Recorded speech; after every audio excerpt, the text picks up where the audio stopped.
ყველა მოემზადეთ ახალი ომისთვის. და გამოიცანით, ვინ აპირებს მის დაწყებას. ისევ რუსეთია. ახლა ხან რუსეთის სახელმწიფო დუმამ ახალი კანონი მიიღო. და ახლა მხოლოდ პუტინის ხელმოწერაა საჭირო, რომ ოფიციალურად გახდეს. ეს ხელმოწერა მხოლოდ ფორმალობაა და როგორც კი კალამი ქაღალდზე დაიდება, ყველაფერი ოფიციალური გახდება. პუტინი გაგიჟდა და ახლა ის საფუძველს უხრის ომს, რომელიც ბევრად გასცდება უკრაინას და შესაძლოა ევროპასაც მოიცვას. 13 მაისს რუსეთის სახელმწიფო დუმაში ახალი კანონპროექტის კენჭისყრა გაიმართა. ეს მნიშვნელოვანი იყო. მიუხედავად იმისა, რომ კანონპროექტი სავსე იქნებოდა თითქმის გაუგებარი იურიდიული ტერმინებით, მისი არსი ძალიან მარტივია. ის აძლევს პუტინს უფლებას ნებისმიერ დროს, როცა საჭიროდ ჩათვლის, უცხო ქვეყანაში შეჭრის ბრძანება გასცეს. რა თქმა უნდა, კანონპროექტი ამას ზუსტად ასე არ ამბობს. შეჭრის ბრძანება შეიძლება გაიცეს მხოლოდ იმ შემთხვევაში, თუ რუსეთი მიიჩნევს, რომ საჭიროა ქვეყნის მოქალაქეების დაცვა სხვა ქვეყანაში ნებისმიერი სახის საფრთხისგან.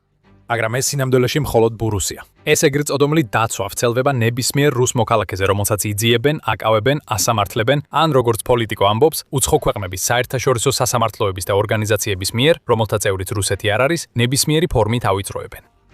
სხვა სიტყვებით რომ ვთქვათ, რუსეთმა შექმნა შეუძლებელი პირობა, რომელიც ვერც ერთმა ქვეყანამ ვერ უნდა დააკმაყოფილოს. ან ქვეყანამ უნდა მისცეს სრული თავისუფლება ნებისმიერ რუსს, რომ მის ტერიტორიაზე რაც უნდა ის გააკეთოს, ან ამ ქვეყანამ უნდა გარისკოს, რომ პუტინი შეიარაღებულ შეჭრას გამოაცხადებს ინდივიდის დაცვის მოტივით. ამ კანონში რეალური ლოგიკა არ არსებობს და სწორედ ეს არის მთავარი. ის მხოლოდ იმისთვის არსებობს, რომ პუტინს ჰქონდეს ტალბისაბაბი, რომლის საფუძველზეც ნებისმიერ დროს შეძლებს ახალი შეჭრის დაწყებას. კანონპროექტი უკვე მიღებულია და ახლა პუტინის ხელმოწერას ელოდება, რომ ოფიციალურად გახდეს რუსეთის კანონი. ჩვენაც კი გჭირდება ვიგამათოთ, პუტინი საკუთარ თავს მიანიჭებს თუ არა უფლებას ნებისმიერ ქვეყანაზე შეიჭრას, რომელიც გააბრაზებს. ეს კანონპროექტი კრემლის სიღრმეებიდან მოვიდოდა. ყველა, ვინც მის შექმნაში მონაწილეობდა, პუტინისა და მისი გარემოცვის გავლენის ქვეშ იქნებოდა. მოდი პირდაპირ ვთქვათ. პუტინი არის ადამიანი, ვისაც ამ კანონპროექტის არსებობა ეკისრება და აბსოლუტურად არ არსებობს შანსი, რომ ის მის ხელმოწერაზე უარს ითქვის. რა თქმა უნდა, ხელს მოაწერს. ეს კანონპროექტი აძლევს მას ყველაფერს, რაც სურს, რომ თავისი სიგიჟე უკრაინაზე ბევრად მეც მოახვიოს თავს. სინამდვილეში პუტინმა უკვე დაიწყო იმის მინიშნება, თუ სად აპირებს შემდეგ რუსეთის ყურადღების გადატანას. სწორედ იქ გახდება ყველაფერი მართლაც სერიოზული და მალე კიდე უფრო მეც გაგიმხელთ. მაგრამ ჯერ ვიაჩესლავ ვოლოდინმა, რომელიც რუსეთის სახელმწიფო დუმის თავმჯდომარეა, საკმაოდ კარგად მიგვანიშნა იმ ნარატივზე, რომელსაც რუსეთი ახლა შექმნის, როცა პუტინს ახალი კანონპროექტი ხელმოსაწერად მზად აქვს. დასავლური მართლმსაჯულება რეპრესიულ მანქანად იქცა მათ წინააღმდეგ, ვინც არ ეთანხმება ევროპელი ოფიციალური პირების მიერ დაწესებულ გადაწყვეტილებებს. ამ პირობებში მნიშვნელოვანია გავაკეთოთ ყველაფერი, რათა უზრუნველყოთ ჩვენი მოქალაქეების დაცვა საზღვარგარეთ, განაცხადა ვოლოდინმა. მას შემდეგ, რაც კანონპროექტი სახელმწიფო დუმამ მიიღო, ასე რომ ყველაფერი ნათელია. ეს მხოლოდ იმ ქვეყნების დასჯას არ ეხება, რომლებიც რუსი მოქალაქეებისთვის საფრთხეს წარმოადგენენ. ეს კანონპროექტი მთლიანად იმაზეა, რომ დასავლეთი და მისი თითქოს არალეგიტიმური სამართლებრივი სტრუქტურები თავიანთ ადგილას დააბენოს. ან სხვანაირად რო ვთქვათ, ვაუ, შევშეწყვიტეთ რუსების პასუხისგებაში მიცემა ჩვენი ომში ჩადენილი ან სხვა დანაშაულებისთვის. ხუმრობა რომ გვერდზე გადავდოთ. აი რას ნიშნავს ეს კანონპროექტი იმ სამ სუბიექტისთვის, რომლებზეც ყველაზე მეტად იმოქმედებს. პირველ რიგში არის უკრაინა. ვერავინ უარყოფს, რომ ამ კანონპროექტთან დაკავშირებით გამოყენებულ ენასა და იმ წინაპირობას შორის, რომელიც პუტინმა უკრაინაში შეჭრისთვის შექმნა, ბევრი პარალელი ჩანს. როგორც Euronews აღნიშნავს, პუტინმა უკრაინაში სრულმასშტაბიანი შეჭრის ერთ-ერთ მიზეზად გამოიყენა კალბი მტკიცება. თითქოს საჭიროა რუსი მოქალაქეების და რუსულენოვანი მოსახლეობის დაცვა, როცა 2022 წლის თებერვალში უკრაინაში სრულმასშტაბიანი შეჭრა წამოიწყო. მაგრამ მაშინ პუტინს არ ჰქონდა მექანიზმები, რომ იმ შეჭრას ომი დაერქვა. მან მას სპეციალური სამხედრო ოპერაცია უწოდა, როგორც პროპაგანდის მიზნით, ასევე იმიტომ, რომ სჯეროდა უკრაინა იმდენად სწრაფად დაეცემოდა, რომ ამ ტერმინოლოგიის გამოყენებას გააგრძელებდა, რადგან ომი თითქოს არც კი მოხდებოდა. უკრაინაში საქმეები პუტინის გეგმების მიხედვით არ წარიმართა, მაგრამ ახლა სახელმწიფო დუმამ მიიღო კანონი, რომელიც საშუალებას აძლევს მას თავისი შეჭრა ლეგიტიმურად გამოაცხადოს, სულ მცირე რუსეთის შიგნით. ეს უკრაინისთვის სახიფათოა. თუ პუტინი გადაწყვეტს თავისი შეჭრა სპეციალური სამხედრო ოპერაციის ნაცვლად ომად გამოაცხადოს, ეს რუსული არმიის მობილიზაციის შესაძლებლობას ქმნის. უკრაინის პრეზიდენტი ვოლოდიმირ ზელენსკი მიიჩნევს, რომ ასე შეიძლება მოხდეს.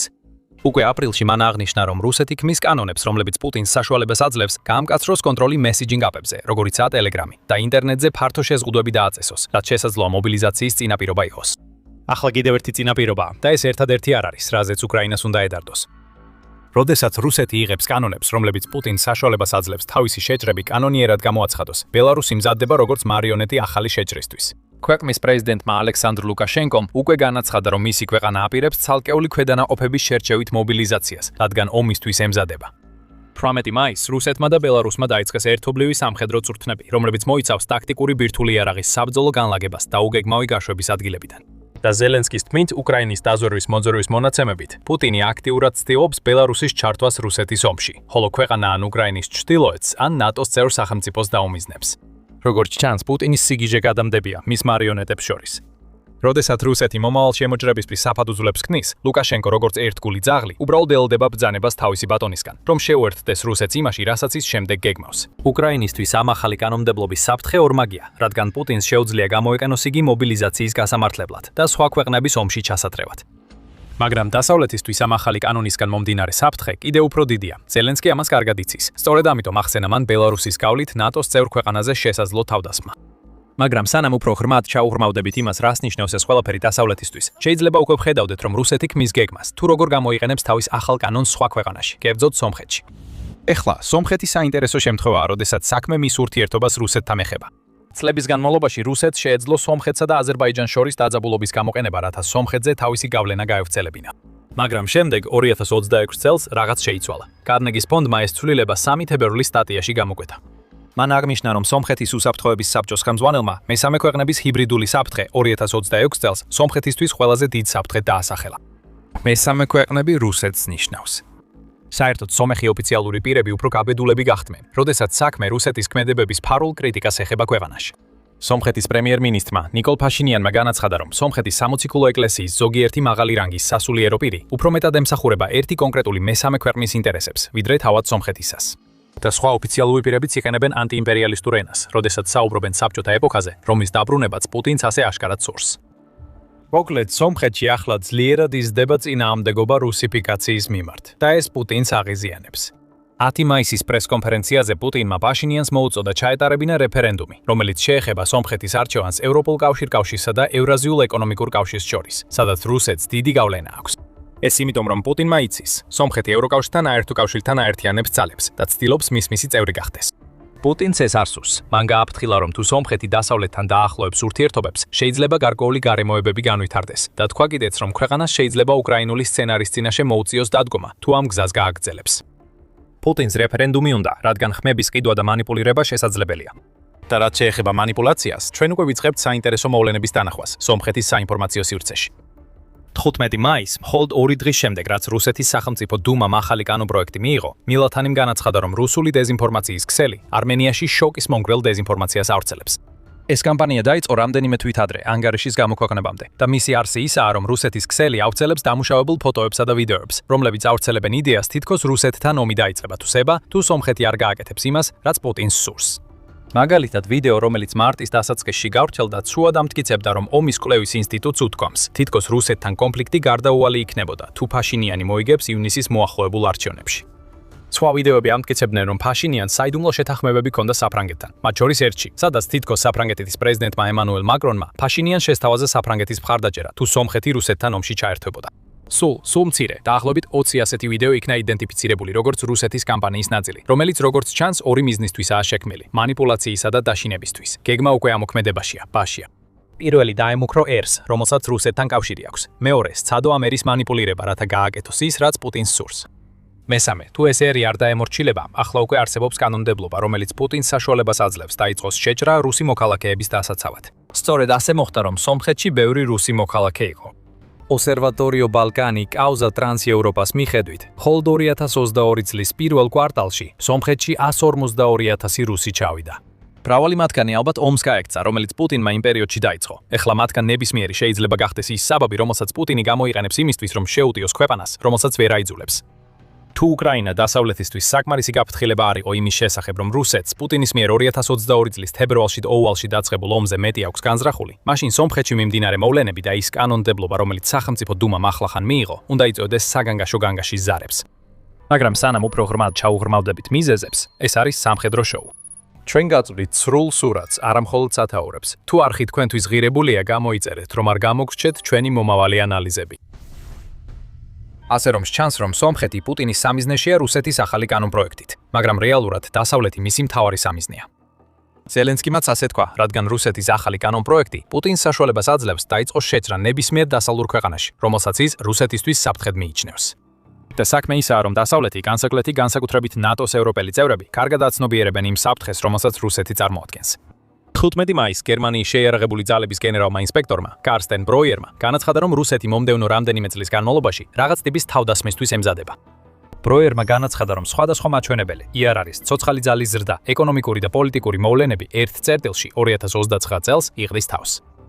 მას მხარი დაუჭირა გაერთიანებული სამეფოს თავდაცვის შტაბის უფროსმა, ავიაციის მთავარი მარშალი რიჩარდ ნაითონმა.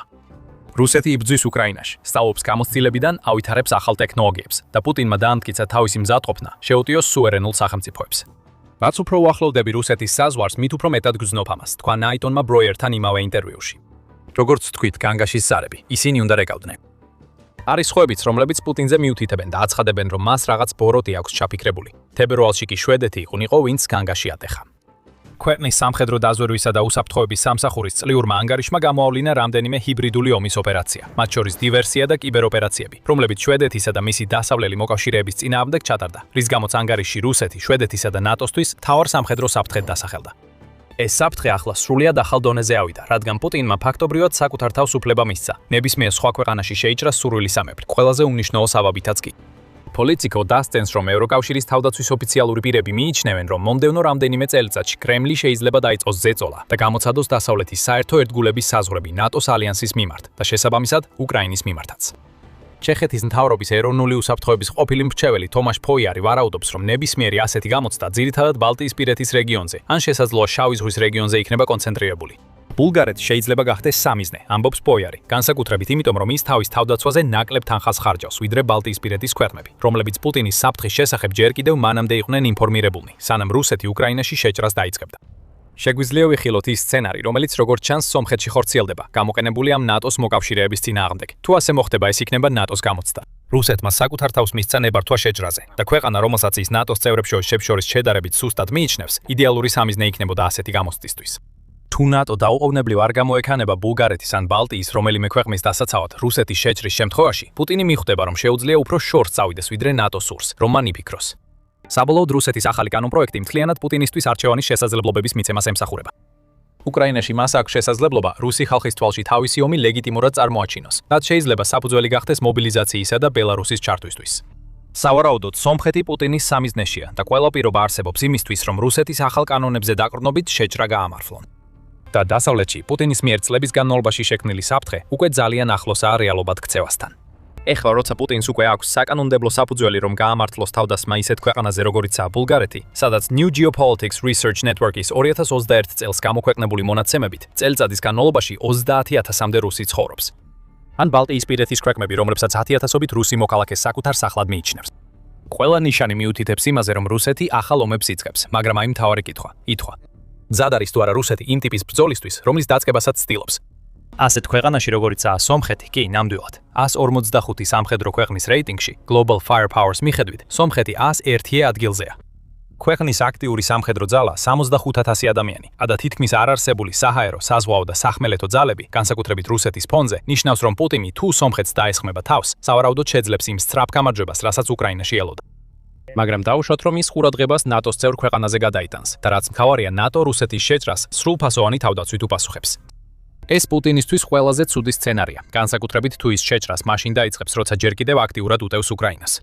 ჩვენ ვნახეთ ის ზიანი, რაც უკრაინამ რუსეთს მიაყენა. ქვეყნის ფინანსთა სამინისტრო აცხადებს, რომ 18 მაისის მდგომარეობით რუსეთს უკვე 1.25 მილიონზე მეტი დანაკარგი აქვს და ეს რიცხვი იზრდება. ეს წარმოუდგენელი რიცხვებია და არ დაგავიწყეთ, რომ უკრაინა სიამოვნებით დაეხმარება თავის ევროპელ პარტნიორებს, შეიმუშავონ სტრატეგიები, რათა თავი დაიცვან იმ ტიპის ომისგან, რომელსაც რუსეთი აწარმოებს. სანამ უკრაინა კვლავ ფაქტორია, პუტინი სულელური იქნება თუ ნატოსთან დაკავშირებულ ქვეყანაზე შეიჯრება.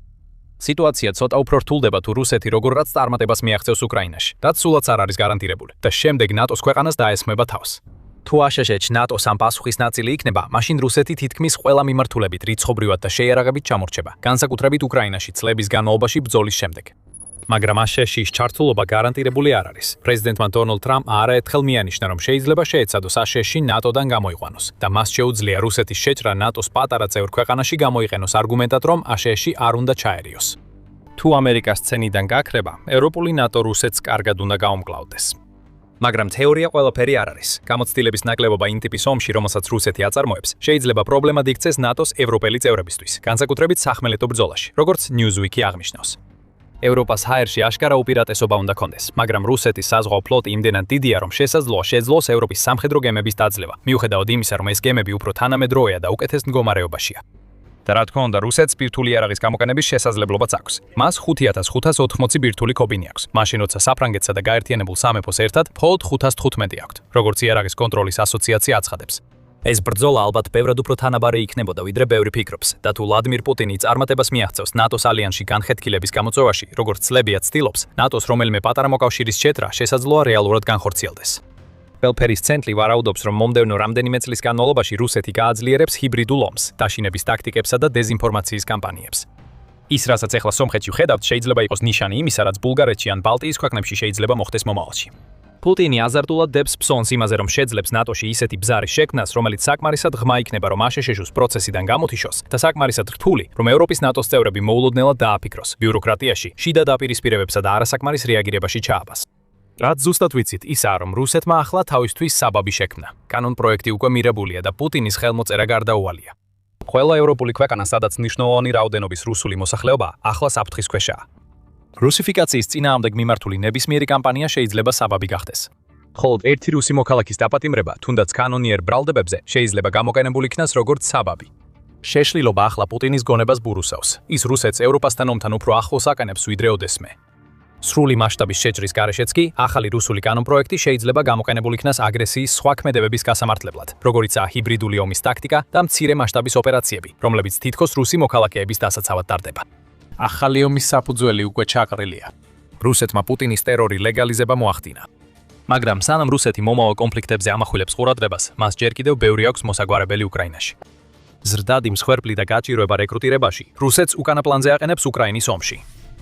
როგორღაც ალექსანდრე ლუკაშენკო კიდევ უფრო გაგიჟდა.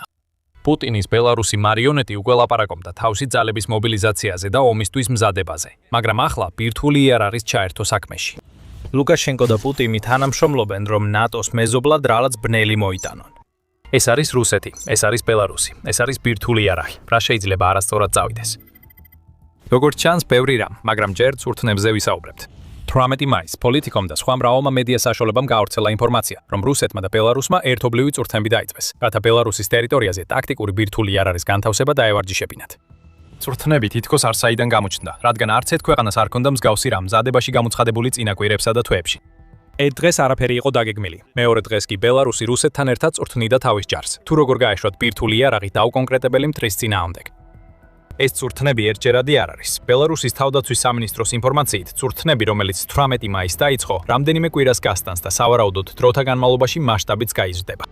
ოფიციალურ განცხადებაში სამინისტრო გარკვეულწილად ბუნდოვნად საუბრობდა იმაზე, რას გააკეთებდა და აღნიშნა: ამ ღონისძიების მთავარი მიზანი იქნება საბრძოლო ამოცანების შესრულების მზადყოფნის შემოწმება ბელარუსის რესპუბლიკის მასშტაბით მოუმზადებელი ადგილებიდან. მთავარი ყურადღება დაეთმობა ფარულად მოქმედების, დიდი მანძილებზე გადაადგილების და ძალებისა და რესურსების გამოყენების გათვლების განხორციელების პრაქტიკას. მაგრამ ბელარუსი ასეთი ზოგადი განცხადებებით ვერავის ატყუებს. ისინი ტაქტიკური ბირთვული იარაღის გამოყენებისთვის ვარჯიშობენ. და ეს სერიოზული შეშფოთების მიზეზია არა მხოლოდ მისი მეზობელი უკრაინისთვის, არამედ რამდენიმე ქვეყნისთვისაც, რომლებიც ნატოს ხოლგის ქვეშ იმყოფებიან.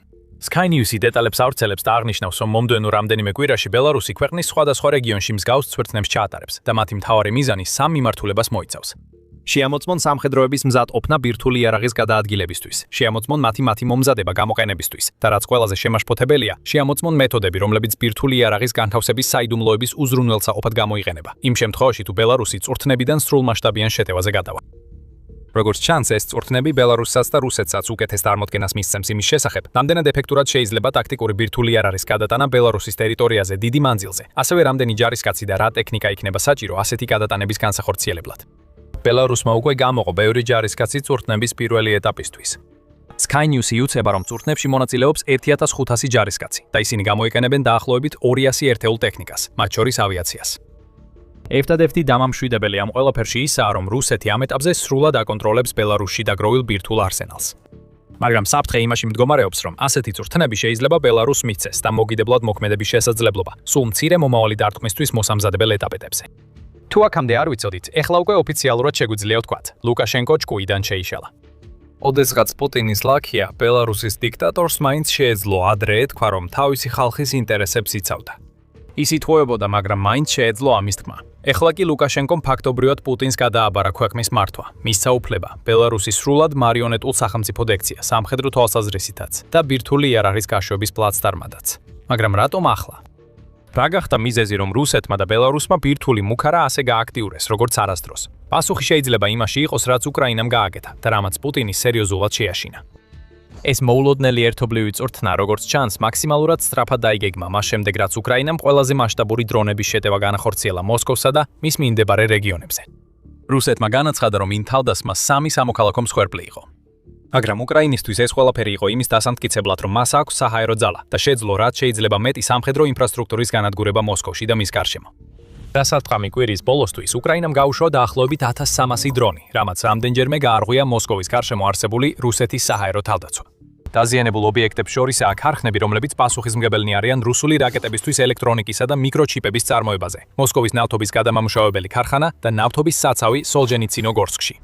უკრაინამ თავდასხმების დროს რამდენიმე დრონი გაუშვა. მათ შორის იყო Firepoint-ის მიერ დამზადებული FP-1 დრონი, რომელიც უკვე კარგად არის ცნობილი. ასევე RS-1 ბარსი, რომელიც არის რეაქტიული ძრავით აღჭურვილი დრონი და განკუთვნილია 100 კილომეტრის დაშორებით სამიზნეების დასარტყმელად. The Guardian ასევე იუწყება, რომ უკრაინამ გამოიყენა დრონი, რომელიც მანამდე საზოგადოებისთვის ცნობილი არ იყო და მას ბარს SM გლადიატორი ქვია. ეს დრონი ნიშნავს ერთ რამეს, რაც პუტინს ყველაზე მეტად აშინებს. უკრაინა ომის ღრმა დარტყმის ასპექტში უფრო ძლიერდება. როდესაც მოსკოვი იწოდა, პუტინმა და მისმა გარემოცვამ უნდა გააცნობიერეს, რომ რუსულ ტერიტორიაზე აღარ არსებობს ნამდვილად უსაფრთხო ადგილები. უკრაინა ძალიან ძლიერია უკვე. მის გრძელდისტანციური იარაღებს არა მხოლოდ მოსკოვამდე შეუძლიათ მიღწევა, არამედ შეუძლიათ გადალახონის მჭიდრო საჰაერო თავდაცვაც, რომელიც რუსეთმა ამ რეგიონში განათავსა. პუტინო, ეს ნიშნავს, რომ უკრაინა აღარ არის ქვეყანა, რომელსაც შენ შეძლებს შეკავებას. ბელარუსში ერთობლივი წვრთნები მაშინვე დაიწყო ამ დარტყმების სერიის შემდეგ. პუტინი ლუკაშენკოს გამოყენებით ცდილობს უკრაინას მიანიშნოს, რომ მზად არის ესკალაციისთვის. მაგრამ ეს მაინც შეიძლება იყოს მუქარა. ბოლოს და ბოლოს ეს ხომ არ არის ისე, თითქოს რუსეთმა ბირთვული იარაღით მუქარა მხოლოდ ეხლა დაიწყო. ბირთვული განადგურების შესახებ ნახევრად დაფარული მუქარები რუსეთის უკრაინაში შეჭრის მთავარი ნიშანი იყო. თუმცა ეს მუქარები ყოველთვის აღიქმებოდა როგორც დაშინების ტაქტიკა და არა როგორც რეალური საფრთხე. ეს შეხედულება გამართლდა 40 წელზე მეტი ბრძოლის განმავლობაში და არც ერთი ტაქტიკური ბირთვული იარაღი არ გამოუყენებიათ. თუმცა ჩვენ ასევე ვერ დავაიგნორებთ იმ ფაქტს, რომ რუსეთი როგორც ჩანს ემზადება იმისთვის, რომ მომავალში ბირთვული იარაღი გამოიყენოს. 2024 წლის ნოემბერში კრემლმა გამოაცხადა, რომ პუტინმა ხელი მოაწერა ახალ დადგენილებას, რომელმაც შეცვალა რუსეთის ოფიციალური პოლიტიკა ბირთვული იარაღის გამოყენების შესახებ. ამ დადგენილებით რამდენიმე ცვლილება შევიდა, რომელთაგან ყველაზე მნიშვნელოვანი ის იყო, რომ რუსეთს შეეძლო პირველი გამოიყენოს ბირთვული იარაღი, თუ იქ გრძნობდა, რომ კონვენციური იარაღის გამოყენება საფრთხეს უქმნის რუსეთის სუვერენიტეტს ან ტერიტორიულ მთლიანობას. რუსეთს შეუძლია გამოიყენოს უკრაინის მიერ მის ტერიტორიაზე განხორციელებული ყველა თავდასხმა, რათა ამ შეცვლილი ბირთვული პოლიტიკის ფარგლებში ბირთვული დარტყმა გაამართლოს. შეიძლება მოსკოვზე თავდასხმა იმდენად დიდი იყო, რომ რუსეთს პირველი გამოყენების რეალობად ქცევის განხილვა დაიწყო. იმედი არა, ძალიან შესაძლებელია, რომ ბელარუსში ერთობლივი წვრთნები კიდევ ერთი მუქარა იყოს უკრაინის მიერ მოსკოვზე განხორციელებულ დარტყმებზე პასუხად. თუმცა ეს მუქარები ახლა უკრაინის ტერიტორიასთან უფრო ახლოს ხდება, ვიდრე ოდესმე. ან შეიძლება ეს ბევრად მეტი იყოს. არსებობს ბევრი რამ, რაც ამ ბოლო წვრთნებს უფრო შემაშფოთებელს ხდის, ვიდრე სტანდარტული ბირთვული მუქარები, რომლებსაც პუტინი ხშირად აჟღერებს. საშიში პრეცედენტები ყალიბდება. მარიონეტი პრეზიდენტი კიდევ უფრო მეტ კონტროლს გადასცემს თავის მარიონეტების ოსტატს. და რეალობა ისაა, რომ ეს ყველაფერი დიდი ხანია მზადდება და შეიძლება კატასტროფად იქცეს არა მხოლოდ უკრაინისთვის, არამედ ნატოსთვისაც. ეს ფაქტორები ყველაფერს ცვლის. სხვათა შორის ეს არის სამხედრო შოუ. ჩვენ გაჩვენებთ სრულ სურათს, არა მხოლოდ სათაურებს. გამოიწერეთ არხი, რომ ყოველთვის მოვლენების ეპიცენტრში იყოთ. მოდით უფრო დეტალურად დავაკვირდეთ ბელარუსს და მის როლს ამ ყველაფერში. ამ ერთობლივ წვრთნებს ყურადღებას აქცევენ არა მხოლოდ იმიტომ, რომ მოულოდნელად დაიწყო, არამედ იმიტომაც, რომ ისინი ჩვეულებრივზე ბევრად უფრო ხანგრძლივი იქნება. გასაკვირი არ უნდა იყოს ის, რომ ბელარუსი ამ წვრთნების ჩატარებას უშვებს. პუტინმა ლუკაშენკოს უთხრა, რომ გადახდეს და მისმა ერთგულმა მსახურმა მხოლოდ ის კითხა, რამდენად მაღლა. რეალობა ისაა, რომ რუსეთი ამგვარი რაღაცისთვის უკვე დიდი ხანია ემზადება. ეს მაშინაც დავინახეთ, როცა პუტინმა 2025 წლის ბოლოს რუსეთის ორეშნიკის ჰიპერბგერითი რაკეტები ბელარუსში გადაიტანა. რუსეთი ამ განლაგებას არ მალავდა. 20 დეკემბერს რუსეთის თავდაცვის სამინისტრომ გამოაქვეყნა კადრები, სადაც ჩანს ორეშნიკის მობილური სარაკეტო სისტემები, რომლებიც ბელარუსის ტყეებშია განლაგებული, რაც თავისთავად უკრაინისა და ნატოსთვის საფრთხეს წარმოადგენდა. მესიჯი ნათელი იყო. რუსეთი გადაადგილებს ბირთვული შესაძლებლობის მქონე რაკეტებს, რომლებიც უკრაინის თქმით შესაძლოა მაქსიმუმ მათ 11 სიჩქარით გადაადგილდებოდეს. ეს ნაბიჯი მხოლოდ ერთ-ერთი იყო იმ მრავალთაგან, რაც აჩვენებს, როგორ მისცა ბელარუსმა რუსეთს უფლება გამოიყენოს მისი ტერიტორია უკრაინაზე თავდასხმისთვის. ატლანტიკური საბჭოს თქმით, ბელარუსი 10,000-ობით რუსი ჯარისკაცისთვის საწყის შეჭრაში უკრაინაში პლაცდარმად გამოიყენეს. ბირთვულ საკითხებთან ერთად ბელარუსს ასევე ადანაშაულებენ იმაში, რომ მასპინძლობს აღჭურვილობას, რომელიც რუსეთს საშუალებას აძლევს შორ-მანძილზე მოქმედი დრონებით და არტყას მიზნებს. გარდა ამისა, მიიჩნევა, რომ რუსეთმა ლუკაშენკოს ტერიტორიაზე საბრძოლო მასალის საწყობობები მოაწყო. რაც კიდევ ერთი მომზადება და მიანიშნებს, რომ რუსეთს ბელარუსის გამოყენება სურს რაღაცისთვის. იქნება ეს კიდევ ერთი სახმელეთო შეჭრა თუ მომავალში უფრო ბნელი თავდასხმა. ბელარუსი უკვე 4 წელზე მეტია პუტინის უკრაინაში შეჭრის ერთ-ერთ ყველაზე მნიშვნელოვან მხარდამჭერად ითვლება. ბირთვული იარაღი, რომელიც მის ტერიტორიაზეა განთავსებული, კიდევ უფრო აძლიერებს ამ მხარდაჭერას და შეიძლება აღიქმებოდეს როგორც ჯილდო, რომელიც ლუკაშენკოს მისცეს იმისთვის, რომ ასეთი კარგი მსახური იყო. რუსეთის ბირთვული მუქარა, რომელიც ბელარუსის მეშვეობით მოდის, ბევრად უფრო ადრე დაიწყო, ვიდრე ამას ბოლო წვრთნები მიუთითებს.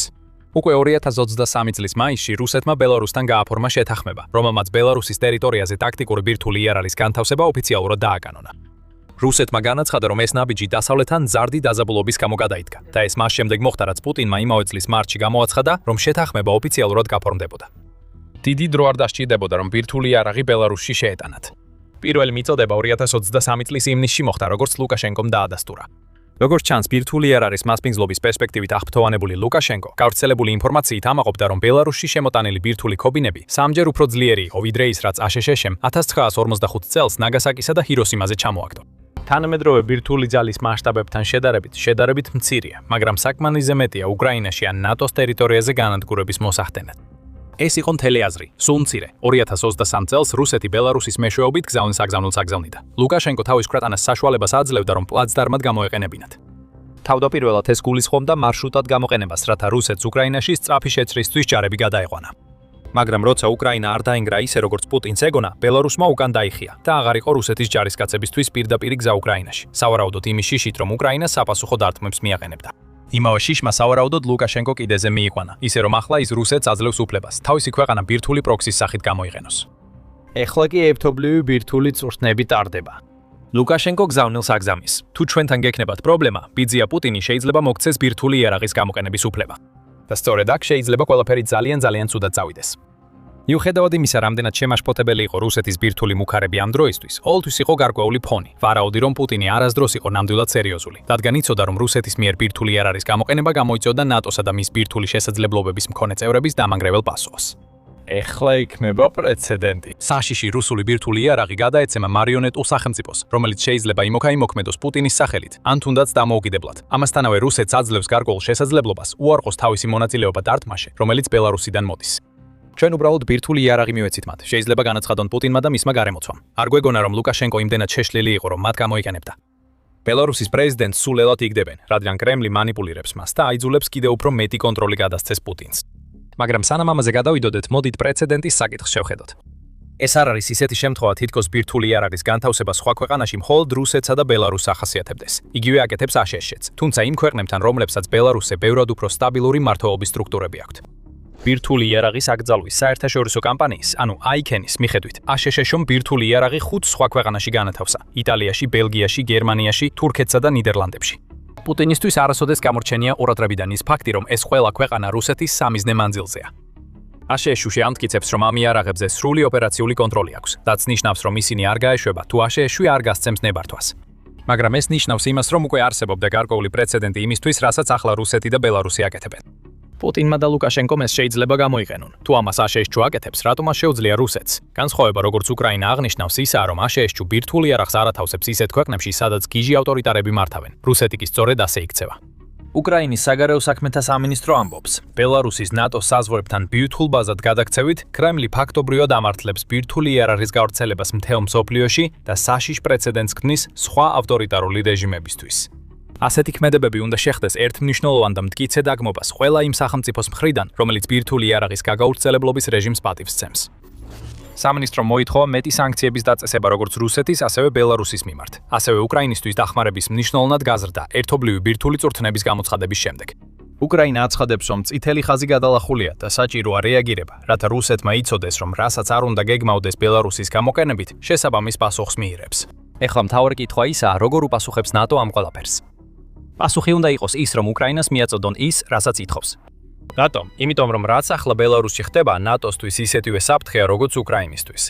Sky News-ი აღნიშნავს, რომ ბოლო რამდენიმე წლის განმავლობაში რუსეთსა და ბელარუსს შორის ერთობლივი წურთნების მასშტაბი და მოცულობა იზრდება. რუსეთი უკვე გარკვეული დროა, რაც ბელარუსის ოზეპოვიჩის რეგიონში ინფრასტრუქტურას აახლებს და საბრძოლო მასალას აგზავნის ბაზებზე. ეს ყველაფერი 1 ან 2 წლის წინ სრულიად ლოგიკური იყო. ბელარუსის სამხედრო წურთნების უმეტესობა ქვეყნის ცენტრში ტარდებოდა, სადაც ეს ბაზაც მდებარეობდა.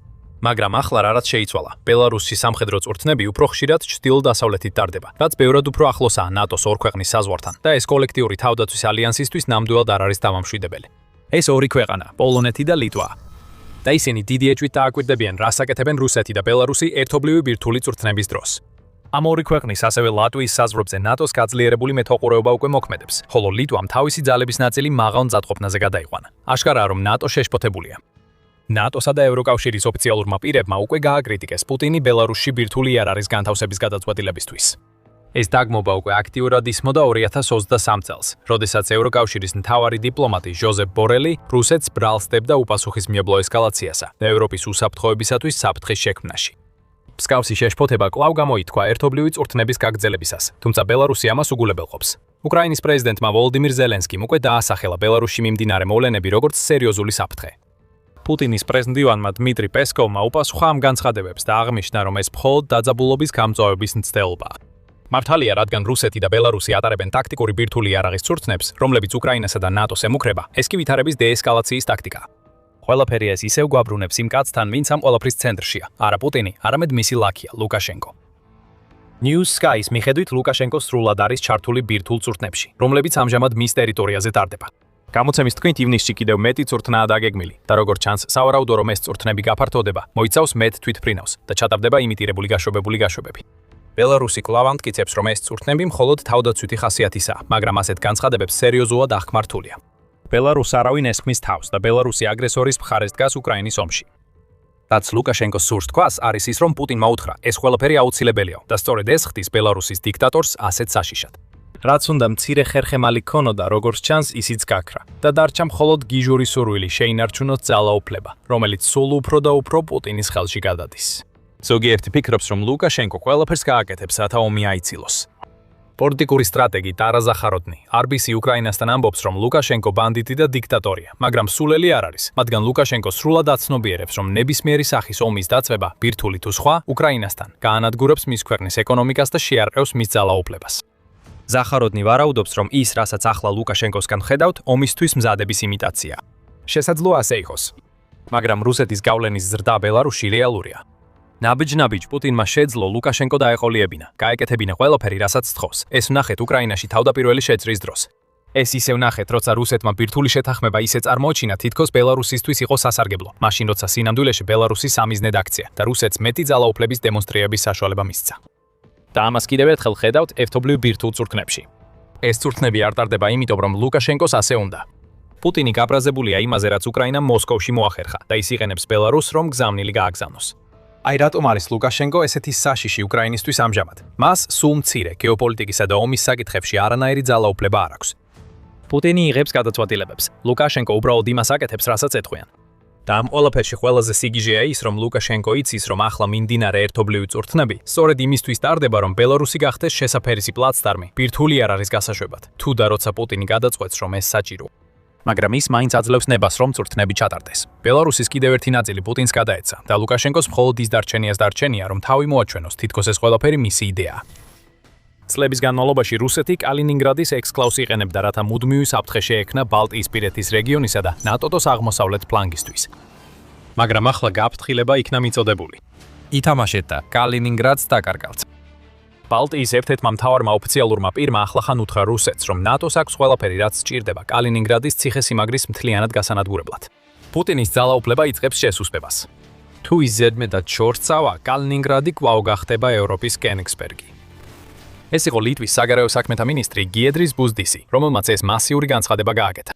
18 მაისის ინტერვიუში მან აღიარა, რომ პუტინმა ყველაფერი გააკეთა იმისთვის, რომ კალინინგრადი პატარა ციხესიმაგრედ ექცია. საჰაერო თავდაცვა გაგზავნილია ექსკლავში, სავარაუდოდ იმ ტიპის საჰაერო იერიშისთვის მოსამზადებლად, რომელსაც ნატო განახორციელებდა მის წინააღმდეგ. კალინინგრადში არის სარაკეტო გამშვები დანადგარები და კიდევ ბევრი სხვა რამ, რითაც პუტინი ცდილობს ნატოს აღმოსავლეთ ფლანგის დაშინებას, მაგრამ ეს ყველაფერი მნიშვნელობას არ წარმოადგენს. ბუდრისისთვის ნატოსთვის მთავარი ის არის, რომ პუტინს აჩვენოს, ალიანსს შეუძლია კალინინგრადის განადგურება ნებისმიერ დროს, როცა მოისურვებს. შემდეგ მოვიდა შეტყობინება. ნატოს აქვს შესაძლებლობა საჭიროების შემთხვევაში მიწასთან გაასწოროს რუსული საჰაერო თავდაცვის სისტემები და სარაკეტო ბაზები იქ. ეს არ არის ტრაბახი. ამ განცხადებას არ ახლავს ამპარტავნება. როგორც ბუდრისმაც აღნიშნა, ნატომ ბევრად უფრო სერიოზულად უნდა აღიქვას რუსეთიდან მომდინარე საფრთხე აღმოსავლეთ ფლანგზე.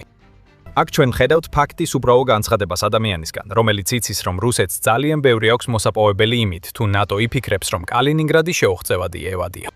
ყოველ შემთხვევაში ეს ფაქტია ბუდრისის თვალში, რადგან მან ფაქტობრივად პუტინს დაემუქრა იმ შესაძლებლობით, რომ კალინინგრადი კვლავ შეიძლება კენიგსბერგად იქცეს. მაგრამ ნამდვილად შეუძლია ნატოს რუსეთის ექსკლავის ციხესიმაგრის მიწასთან გასწორება. მარტივი პასუხია კი და მალე აგიხსნით რატომ. პირველ რიგში რუსეთი უკმაყოფილოა ბუდრისით და მისი ბაკიბუქით. ლიტვის საგარეო საქმეთა მინისტრის კომენტარებიდან სულ რამდენიმე საათში პუტინმა თავისი საყვარელი რუპორი დმიტრი პესკოვი გაგზავნა საპასუხო განცხადების გასაკეთებლად. როგორც რუსეთს ჩვევია, ეს იყო განცხადება, რომელიც სავსე იყო ფარისევლობით და უცნაურია ის ფაქტი, რომ რუსეთი ამ განცხადებებზე ბევრად უფრო ღელავს, ვიდრე ამას აჩვენებს. ეს განცხადება სიგიჟეს ესაზღვრება. არ ვფიქრობ, რომ სერიოზულად უნდა მივიღოთ. უпростоრად ეს აჩვენებს იქაური პოლიტიკოსების თავხედობას, თქვა პესკოვმა და დაამატა. ასეთი თავხედი პოლიტიკოსები ძნელად თუ შეძლებენ კარგად გააზრებულ ან დახვეწილ ქმედებებს. ეს კარგია. ეს განცხადება მოდის იმ ქვეყნის პრესპიკერისგან, რომელიც ფიქრობს, რომ დახვეწილი ქმედებები ნიშნავს უკრაინაში ხალხის ხორცსაკებში შექმნას. რაც შეეხება პოლიტიკოსების თავხედობას, პესკოვი არაერთხელ გამოთქვამს გაფრთხილებას დასავლეთთან ესკალაციის შესახებ, როცა კი უკრაინისადმი მხარდაჭერის რაიმე მინიშნება ჩნდება. დაუბრუნდეთ ბუდრის და მის კომენტარებს. ლიტვის საგარეო საქმეთა მინისტრი ამბობს, რომ კალინინგრადი პრობლემაა, მაგრამ ნატოს შეუძლია ეს საკითხი დააყენოს. ორივე შემთხვევაში ის მართალია. კალინინგრადი მართლაც რუსეთის მიერ ციხესიმაგრედ არის ქცეული. და ეს სამუშაოები დაწყებული იყო ჯერ კიდევ მანამდე, სანამ პუტინი უკრაინაში შეჭრას დაიწყებდა.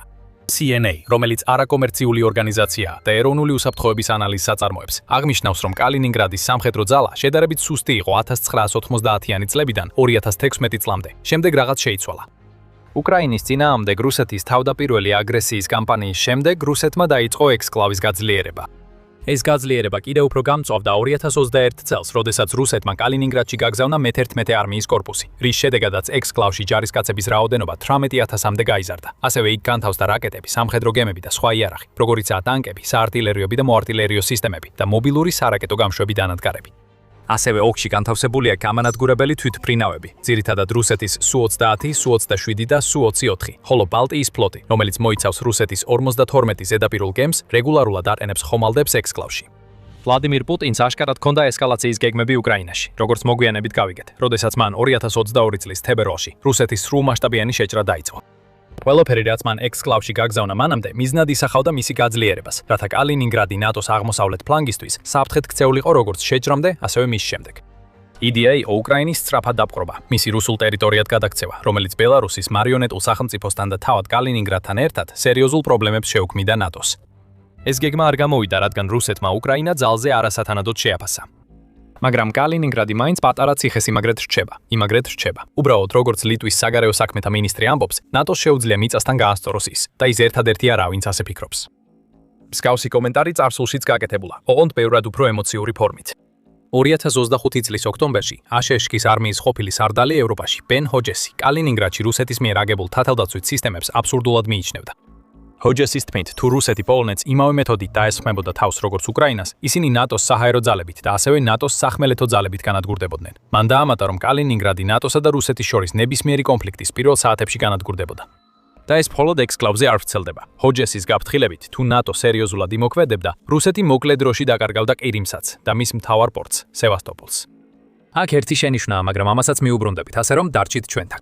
ჰოჯესის კომენტარებამდე სულ რამდენიმე თვით ადრე კიდევ ერთი ამერიკელი ოფიციალური პირი, აშეთეშესის ძალების ევროპაში სარდალი, გენერალი კრისტოფერ დონაჰიუ, მსგავს რამეს ამბობდა. მან განაცხადა, რომ ნატოს სტრატეგია რუსეთის წინააღმდეგ აღმოსავლეთ ფრონტზე, თუ ომი ოდესმე დაიწყებოდა, კალინინგრადის სწრაფ განადგურებას მოიცავდა. დონაჰიუმ დაამატა, რომ სტანდარტიზებული სისტემები უკვე მუშავდებოდა რეგიონალური თავდაცვის გეგმების გასაძლიერებლად, რომლებიც დიდი ხანია არსებობს და აღნიშნა, რომ ექსკლავის ზემოთ და გარშემო საჰაერო და საზღვაო სივრცეზე კონტროლი მისი დამარცხების გასაღები იქნებოდა. ამაზე მეტი დონაჰიუს აღარ უთქვამს. ის არ აპირებდა ნატოს გეგმების გამხელას. თუმცა მაინც გვიხსნება კითხვა, რა იქნებოდა ნატოს გეგმა, თუ გადაწყვეტდა, რომ კალინინგრადი კვლავ კენიგსბერგად უნდა ექცია. ჩვენ გვაქვს სამი ოფიციალური პირის განცხადება თითქმის 1 წლის განმავლობაში, რომ რუსეთს არაფრის გაკეთება არ შეუძლია ნატოს შესაჩერებლად ექსკლავში. მაგრამ თუ ასეა, მაშინ რას აპირებს ნატო? ამ ოფიციალური პირები შეიძლება არ საუბრობენ, მაგრამ ჩვენ გვაქვს გარკვეული წარმოდგენები, თუ როგორი შეიძლება იყოს კალინინგრადის გრადის აღება. სანამ ამაზე გადავიდოდეთ, სწრაფად შეგახსენებთ, რომ თქვენ უყურებთ სამხედრო შოუს. თუ არხიდან სარგებელს იღებთ, არ დაგავიწყდეთ გამოწერა, რომ არ გამოგჩეთ ჩვენი ვიდეოები. მაშ გეგმა აღების შესახებ. აი როგორ იმუშავებდა ეს. პირველ რიგში საზღვაო ბლოკადა აუცილებლად იქნება დღის წესრიგში, განსაკუთრებით თუ ნატო გადაწყვეტს, რომ უბრალოდ არ გაანადგუროს კალინინგრადი საჰაერო ძალებით. ეს ბლოკადა ნატოს სასარგებლოდ იმუშავებდა საზღვაო ძალების თვალსაზრისით. რუსეთის ბალტიის ფლოტი საკმარისად ძლიერი არ არის, რომ ბლოკადა გაარღვიოს, ხოლო მისი შავი ზღვის ფლოტი ჩაკეტილია იმ ზღვაში, რომლის სახელიცაც ატარებს, რადგან თურქეთი არ დაუშვებს სამხედრო გემების გასვლას სრუტეებიდან, რომლებიც შავ ზღვაში შედის. და ამ ფაქტორის გარეშეც ნატოს უბრალოდ უფრო ძლიერი და თანამედროვე გემები ყავს ვიდრე რუსეთს. ნატოს ასევე უბრალოდ რაოდენობრივადაც მეტი გემი ყავს. მისი საზღვაო ფლოტი 2818 ხომალდს, მაშინ როცა რუსეთის ფლოტში მხოლოდ 747 გემია სტატისტიკის მიხედვით. ბევრი რამ დამოკიდებულია იმაზე, რამდენი ამ გემებიდან რეალურად შეიძლება განთავსდეს ბალტიის რეგიონში ბლოკადისათვის. თუმცა რადგან ნატოს უმეტესობა ევროპაშია განთავსებული, საკმარისი გემების მობილიზება დიდ სირთულეს არ უნდა წარმოადგენდეს. განსაკუთრებით თუ ნატო იმდენად სრულად არის ჩართული რუსეთთან ომში, როგორც კალინინგრადზე თავდასხმა მიანიშნებს. ასიმეტრიული ომი სერიოზულ გამოწვევას წარმოადგენს. რუსეთმა ბევრი რამ ისწავლა დრონების გამოყენებით სამიზნეების დასარტყმელად უკრაინაში შეჭრის დროს. თუმცა უკრაინაც მნიშვნელოვანი ფაქტორი იქნებოდა კალინინგრადის აღების პროცესში. თუ ნატო რუსეთს ებრძვის, უკრაინა არ აპირებს გვერდზე გადგომას. დიდი ალბათობით ის გაგზავნის დრონების ექსპერტებს, როგორც ეს გააკეთა სპარსეთის ყურის რეგიონში, რათა დაეხმაროს ნატოს საზღვაო ძალებს რუსული შაჰიდის დრონების წინააღმდეგ ჩამჯერების განთავსებაში. უკრაინა ასევე უზრუნველყოფს წვდომას თავის საზღვაო დრონებზე, როგორიცაა Sea-Baby, რომლებმაც უკვე დაამტკიცეს, რამდენად ეფექტურები არიან რუსული გემების განადგურებაში. შავი ზღვის ფლოტის მე-13 უკრაინის დრონებითა და რაკეტებით განადგურება ამის ნათელი დასტურია. ბლოკადის მიზანი მარტივია. რუსეთისთვის ხელი შეეშალოს ბალტიის ზღვით კალინინგრადში ჯარის, ტექნიკის, მარაგებისა და სხვა რესურსების გადაზიდვაში. ეს რუსეთს მხოლოდ სუვალკის დერეფანს დაუტოვებს ერთადერთ გზად, რომ კალინინგრადში დამატებითი ძალები შეიყვანოს, იმაზე მეტი ვიდრე უკვე ჰყავს ამ ექსკლავში. მაგრამ ეს ყველაფერი მოსამზადებელი სამუშაოა. თავად შეტევა სწრაფად განხორციელდება და მრავალდარგოვანი გეგმის ნაწილი იქნება. ეს უბრალოდ იმას ნიშნავს, რომ ნატო ყველაფერს გამოიყენებს, რაც კი აქვს, მათ შორის სამსამზარეულოს ნიჟარასაც, რათა ექსკლავი რაც შეიძლება სწრაფად დაიგავოს. აქ ისევ რიცხვების თამაში დაიწყება. სანამ ევროპულ ნატოს აშშ უჭერს მხარს, რიცხვების თამაში რუსეთი ყველგან მეორე ადგილზეა. ნატოს მეტი ჯარისკაცი, თვითმფრინავი, გემი, საარტილერიო დანადგარი, რაკეტა და ჯავშან ტექნიკა ჰყავს. ყველა ეს არ იქნება საჭირო, სულ მცირე კალინინგრადის დამანგრეველი დაბომბვისას, მაგრამ შეტევა სასტიკი და სწრაფი იქნება. ნატო გამოიყენებს ჰაკერებს, რათა დაბლოკოს რუსეთის რადარები და სარდლობის სისტემები. ელექტრონული ომის სისტემებს, რომლებიც სავარაუდოდ უკრაინის მიერ იქნება მიწოდებული, გამოიყენებენ იმისთვის, რომ რაც შეიძლება მეტი რუსული დრონი გზიდან გადაახვევინო, ხოლო დანარჩენს ხომალდებზე განთავსებული საჰაერო თავდაცვის სისტემები გააკეთებენ. ნებისმიერი დრონი, რომელსაც რუსეთი ყირიმიდან ან მატერიკიდან გაუშვებს, ასევე უნდა გაიაროს უკრაინა, ბალტიის ქვეყნები და პოლონეთი, რათა კალინინგრადს მიაღწიოს, ასე რომ ამ ქვეყნებში განთავსებული საჰაერო თავდაცვის სისტემებიც დაასუსტებენ რუსეთის საპაპას ჰოქმედებას. ბომბდამშენები, გამანადგურებელი თვითმფრინავები, წყალქვეშა ნავები და სამხედრო გემები შეძლებენ კალინინგრადის მიმართულებით ფრთოსანი რაკეტებისა და ბომბების მრავალჯერად გასროლას. დაახლოებით ისე როგორც ვიხილეთ, რომ შეერთებულმა შტატებმა ირანის წინააღმდეგ ოპერაცია ეპიკური რისხვის დროს გააკეთა. მიზანი იქნებოდა ისეთი ძლიერი და სწრაფი დარტყმის მიყენება, რომ რუსეთს პრაქტიკულად არ ჰქონდეს საპასუხო რეაგირების შესაძლებლობა. ამიტომ ეს დარტყმები სავარაუდოდ მაშინ განხორციელდება, როცა ნატო ბლოკადას ქმნის და არა მანამდე. ბლოკადა დარჩებოდა ძალაში იმდენ ხანს, რამდენიც საჭირო იქნებოდა, რათა კალინინგრადის დარჩენილი ნაწილი ვეღარ მიეღო არაფერი, რაც მას საკუთარი შეტევის დაწყების შანსს მისცემდა. და რუსეთს კიდევ ერთი პრობლემა აქვს. კალინინგრადის ფართობი მხოლოდ ოდნავ აღემატება 15000 კვადრატულ კილომეტრს. ეს არ არის დიდი ტერიტორია, რომ ნატოს მასშტაბურ საჰაერო და საზღვაო კამპანიას გაუძლოს. ასევე ეს არ არის ისეთი დიდი ტერიტორია, რომ ადგილზე გაგზავნილმა ჯარებმა რუსეთს წაართვან. ასე რომ, როდესაც ბუდრისი და სხვა ოფიციალური პირები ამბობენ, რომ ნატო შეძლებს კალინინგრადის აღებას, ისინი არ იტყუებიან. ნატოს აქვს ყველაფერი, რაც სჭირდება, რომ რუსეთის ექსკლავი რუკიდან წაშალოს და ევროპისთვის დაიბრუნოს. მაგრამ შეიძლება გახსოვდეთ, რომ ვახსენეთ ერთი მნიშვნელოვანი პირობა, რომელიც მოქმედებს და აუცილებლად იმოქმედებს იმ შესაძლო გეგმაზე, რომელიც ახლა განვიხილეთ. ეს პირობა არის შეერთებული შტატები. და ბუდრისი ხსნის მიზეს ამბობს. ჩვენი ბევრი გეგმა ჯერ კიდევ ეფუძნება ვარაუდს, რომ ამერიკა მოგვაწვდის კრიტიკულად მნიშვნელოვან სამხედრო შესაძლებლობებს, როგორიცაა სატელიტური დაზვერვა. თუმცა თუ გვინდა რომ ევროპა დამოუკიდებლად დავიცვათ, ყველაფერი თავიდან უნდა გადავაფასოთ, მათ შორის ბირთვული შეკავებაც. ლიტვის საგარეო საქმეთა მინისტრი მართალია. ნატოს მიერ კალინინგრადის წინააღმდეგ გამოყენებული ძალის დიდი ნაწილი აშშ-ზეა დამოკიდებული. იქნება ეს ტექნოლოგიური თვალსაზრისით თუ დაზვერვის გაზიარების კუთხით. გარდა ამისა, აშშ ასრულებს მთავარ როლს ნატოსთვის საჭირო ბირთვული შეკავების უზრუნველყოფაში, როლყოფაში, რაც კალინინგრადის წინააღმდეგ კონვენციური კამპანიის ჩატარების საშუალებას იძლევა. კიდევ ერთხელ ბუდრისი ამ ფაქტს უსვამს ხაზს და ამატებს. ბირთვული ძალა, როგორიცაა რუსეთი, ვერ შეიკავება, თუ ჩვენ თავად არ გვექნება ბირთვული საპასუხო ძალა. თუმცა სანამ აშშ-ის ბირთვული გარანტია ძალაშია, ჩვენ ევროპელები შეგვიძლია კონცენტრირება მოახდინოთ ტრადიციულ ფრონტზე. ციფრებიც ნამდვილად ადასტურებს მის სიტყვებს. იარაღის კონტროლის ასოციაცია არნიშნავს, რომ საფრანგეთსა და დიდ ბრიტანეთს, რომლებიც აშშ-ის გარდა ნატოს ერთადერთი წევრები არიან, რომლებსაც ბირთვული იარაღი აქვთ, ერთად მხოლოდ იმდენი მარაგი აქვთ, რაც რუსეთის არსენალის მე-10-ს შეადგენს. აშშ-ის მონაწილეობა ბირთვულ ფრონტზე ბალანსს ქმნის, რაც ნიშნავს, რომ ნატო შეიძლება გაბედოს ტრადიციული შეტევა კალინინგრადზე, რადგან რუსეთის მხრიდან ნებისმიერი ბირთვული დარტყმა ანალოგიური პასუხით იქნება მიღებული. მაგრამ თუ ამ განტოლებიდან აშშ-ჯოს ამოიღებთ, ყველაფერი იცვლება. ევროპული ნატოს კვლავ ექნებოდა საკმარისი სამხედრო ძალა, რომ რუსეთის ციხესიმაგრე დაეკავებინა. თუმცა ამას გააკეთებდა იმ რისკის წინაშე, რომ რუსეთი შეიძლება პასუხობდეს არა ტრადიციული იარაღით, არამედ ბირთვული არსენალით, რომელიც ბევრად აღემატება ყველაფერს, რაც ევროპას აქვს. ამერიკის შეერთებული შტატების საწინააღმდეგო ძალა არის მთავარი შენიშვნა კალინინგრადის გეგმასთან დაკავშირებით და ეს საწინააღმდეგო ძალა შეიძლება აღარ იყოს ისეთი სანდო, როგორიც ადრე იყო. მაისის 19-ში Defense News-მა გაავრცელა ინფორმაცია, რომ დონალდ ტრამპის ადმინისტრაციის პირობებში აშშ-ი აპირებს აცნობს თავის ნატოს მოკავშირეებს, რომ ამერიკა გეგმავს ევროპაში თავისი სამხედრო შესაძლებლობების შობების შემცირებას. ეს მტკიცება სამ ანონიმურ წყაროზეა დაფუძნებული, ამიტომ შეიძლება სიფრთხილით უნდა მიუდგეთ მას. მაგრამ ამერიკის გეგმის არსი, როგორც ჩანს, იმაში მდგომარეობს, რომ შეამციროს იმ ძალების კონტინგენტი, რომელსაც ის გამოყოფს ეგრეთ წოდებული ნატოს ძალების მოდელისთვის. ეს მოდელი ძირითადად წარმოადგენს ძალების რეზერვს, რომელიც შეიძლება სწრაფად გააქტიურდეს თუ კონფლიქტი მოხდება. აშშ-ში შეიძლება ემზადებოდეს, რომ ამ რეზერვიდან ჯარები და ტექნიკა გაიყვანოს, რაც გარკვეულად დასაჯერებელი ჯორია, რადგან ტრამპმა ადრე განაცხადა, რომ ელოდება, რომ ევროპის ნატოს წევრები აიღებენ მთავარ პასუხისმგებლობას კონტინენტის დაცვაზე. ნიშნულობა თითქმის არ აქვს, რეალურად მოხდება თუ არა ეს გამოყვანა და რამდენად სწრაფად განხორციელდება, თუ აშშ-ში ამ ნაბიჯს გადადგამს. თავარი საკითხი აქ და ამას ბუდრისიც აღნიშნავს, არის ის, რომ კალინინგრადის განადგურების გეგმისთვის აშშ აუცილებელია. ტრამპის დროს ნატოსა და აშშ-ის ურთიერთობა ხშირად დაძაბული იყო. ამას ხელი არ შეუწყო იმანაც, რომ ოპერაცია ეპიკური რისხვის დროს არც ერთი ნატოს ქვეყანა არ დაეხმარა და მხარი არ დაუჭირა აშშ-ს. ტრამპის ადმინისტრაცია ამით უკმაყოფილო იყო, მიუხედავად იმისა, რომ ნატოს სხვა წევრებს არ ჰქონდათ ვალდებულება ომში სპარსეთის ყურეში ჩართულიყვნენ. ტრამპმა ასევე განაცხადა, რომ აშშ-ს ნატოდან გამოყვანის საკითხი განხილვას აღარ ექვემდებარება, რაც როგორც ჩანს ნიშნავს, რომ მან უკვე მიიღო გადაწყვეტილება აშშ-ს გასვლასთან დაკავშირებით. რა თქმა უნდა, ეს ასე მარტივი არ არის. აშშ-ში 2024 წელს მიღებული კანონმდებლობა გძალავს ნებისმიერ პრეზიდენტს ნატოდან აშშ-ის გამოყვანის ბრძანების გაცემას. თუ მას არ აქვს სენატის 2/3 მხრის მხარდაჭერა ან კონგრესის შესაბამისი აქტი, რომელიც ამის ნებას აძლევს. მაგრამ თუ ტრამპის ადმინისტრაცია სრულ გასვლას ვერ შეძლებს, The Guardian აღნიშნავს, რომ ყოველთვის შეუძლია აშშ-ს ჯარებისა და მეთაურების გამოყვანა ევროპიდან.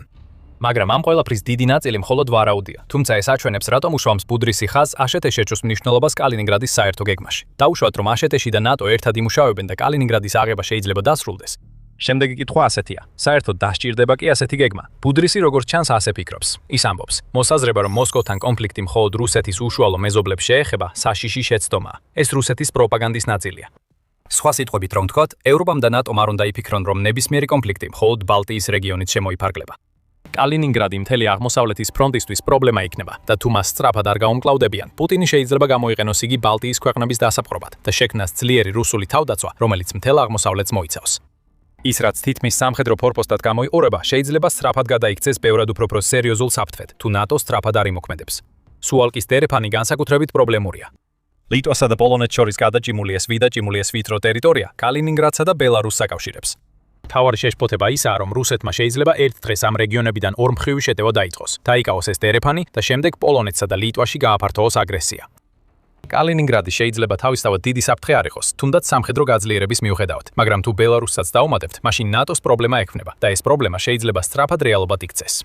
ბელარუსის დიქტატორმა ალექსანდრ ლუკაშენკომ 12 მაისს გამოაცხადა თავისი ქვეყნის ჯარების მიზნობრივი მობილიზაცია, რაც როგორც ჩანს, სახმელეთო ოპერაციისთვის მზადებას უკავშირდება. ბელარუსი და რუსეთი ასევე მონაწილეობენ ერთობლივ სამხედრო ოპერაციაში, რომელიც 18 მაისს დაიწყო და როგორც ჩანს, ბელარუსის ტერიტორიიდან ტაქტიკური ბირთვული იარაღის განთავსების ვარჯიშს მოიცავს. კალინინგრადის საკითხის წამოწევა შესაძლოა აუცილებლობად იქცეს, თუ ბელარუსი ამჟამინდელ კურსს გააგრძელებს.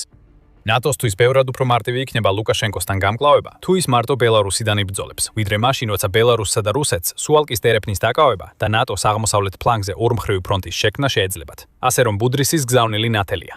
რუსეთი სწრაფად გაიგებს, რამდენად მოწყვლადია კალინინგრადი, თუ პუტინი დაძაბულობის ესკალაციას გააგრძელებს. საინტერესოა, რომ ნატოს განსაკუთრებით მის აღმოსავლეთ ევროპელ წევრებს შეიძლება გარკვეული გამართლება ჰქონდეთ კალინინგრადის განადგურებისთვის. პროფესორი ჯონ ბრაისონი ბირმინგემის უნივერსიტეტიდან, დიდი ბრიტანეთი, აღნიშნავს, რომ კალინინგრადი ევროპის გეოგრაფიაში გარკვეულ ანომალიას წარმოადგენს. ძალიან დამაჯერებელი არგუმენტები შეიძლება იყოს იმისთვის, რომ ეს ტერიტორია დამოუკიდებელ ქალაქ-სახელმწიფოდ იქცეს, ან თუნდაც დაუბრუნდეს თავის ისტორიულ სამშობლოს, წერს ბრაისონი. ეს სამშობლო ოდესღაც გერმანია იყო. ახლა შეიძლება ითქვას, რომ ეს პოლონეთია.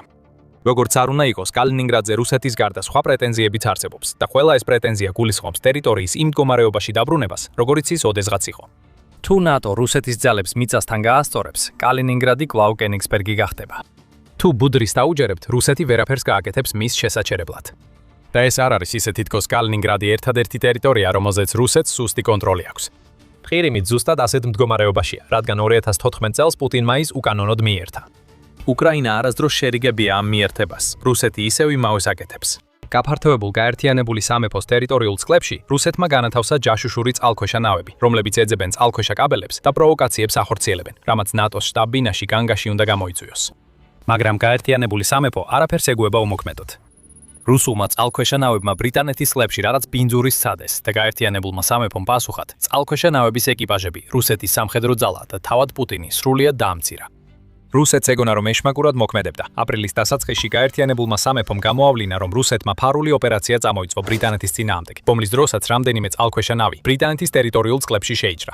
მიზანი ნათელი იყო მიუხედავად იმისა, რომ წყალქვეშა ნავები დამალვას ცდილობდნენ.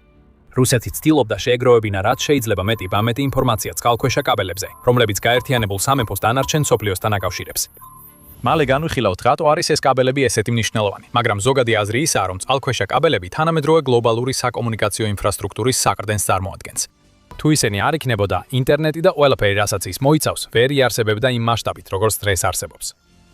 რუსეთს სურდა, რომ ეს კაბელები წინასწარ ეპოვა, სავარაუდოდ დივერსიული ოპერაციისთვის, რათა ისინი გაეთიშა და დიდი ბრიტანეთის მუშაობა შეეჩერებინა.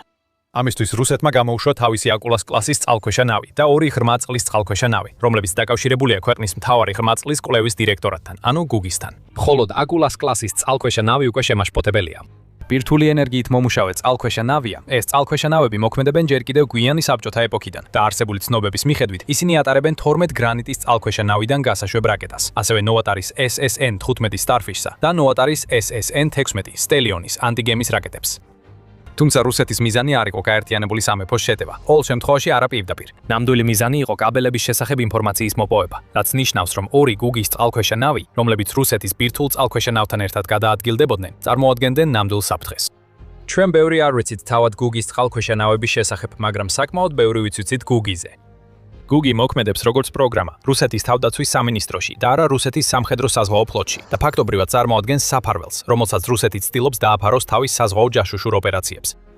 ოფიციალურად გუგი არსებობს იმისთვის, რომ რუსეთს მისცეს შესაძლებლობა ჩაატაროს ოკეანოგრაფიული კვლევები, მაგრამ სინამდვილეში გუგი გადაიქცა სრულფასოვან ფლოტად, რომელსაც რუსეთი იყენებს მტრების საზღვაო ოპერაციებზე თვალის სადევნებლად. გუგის შემადგენლობაში მყოფი ხომალდები და წყალქვეშა ნავები ატარებენ წყალქვეშა კვლევებს, ათავსებენ და იღებენ სხვადასხვა ობიექტებს ზღვის ფსკერზე, უზრუნველყოფენ რუსეთის წყალქვეშა სამხედრო ტექნიკის მოვლას და როგორც ახლახან გაერთიანებულმა სამეფომ წარედ გაიგო, ახორციელებენ ფარულ მეთვალყურეობას. გუგი საშიშია.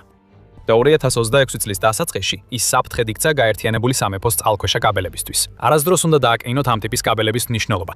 ნიკოლ სტაროსიელსკის, რომელიც კალიფორნიის უნივერსიტეტში ბერკლიში პროფესორია, თქმით, წყალქვეშა სატელეკომუნიკაციო კაბელები უზრუნველყოფენ ტრანსოკეანური ინტერნეტ ტრაფიკის 99%-ზე მეტს.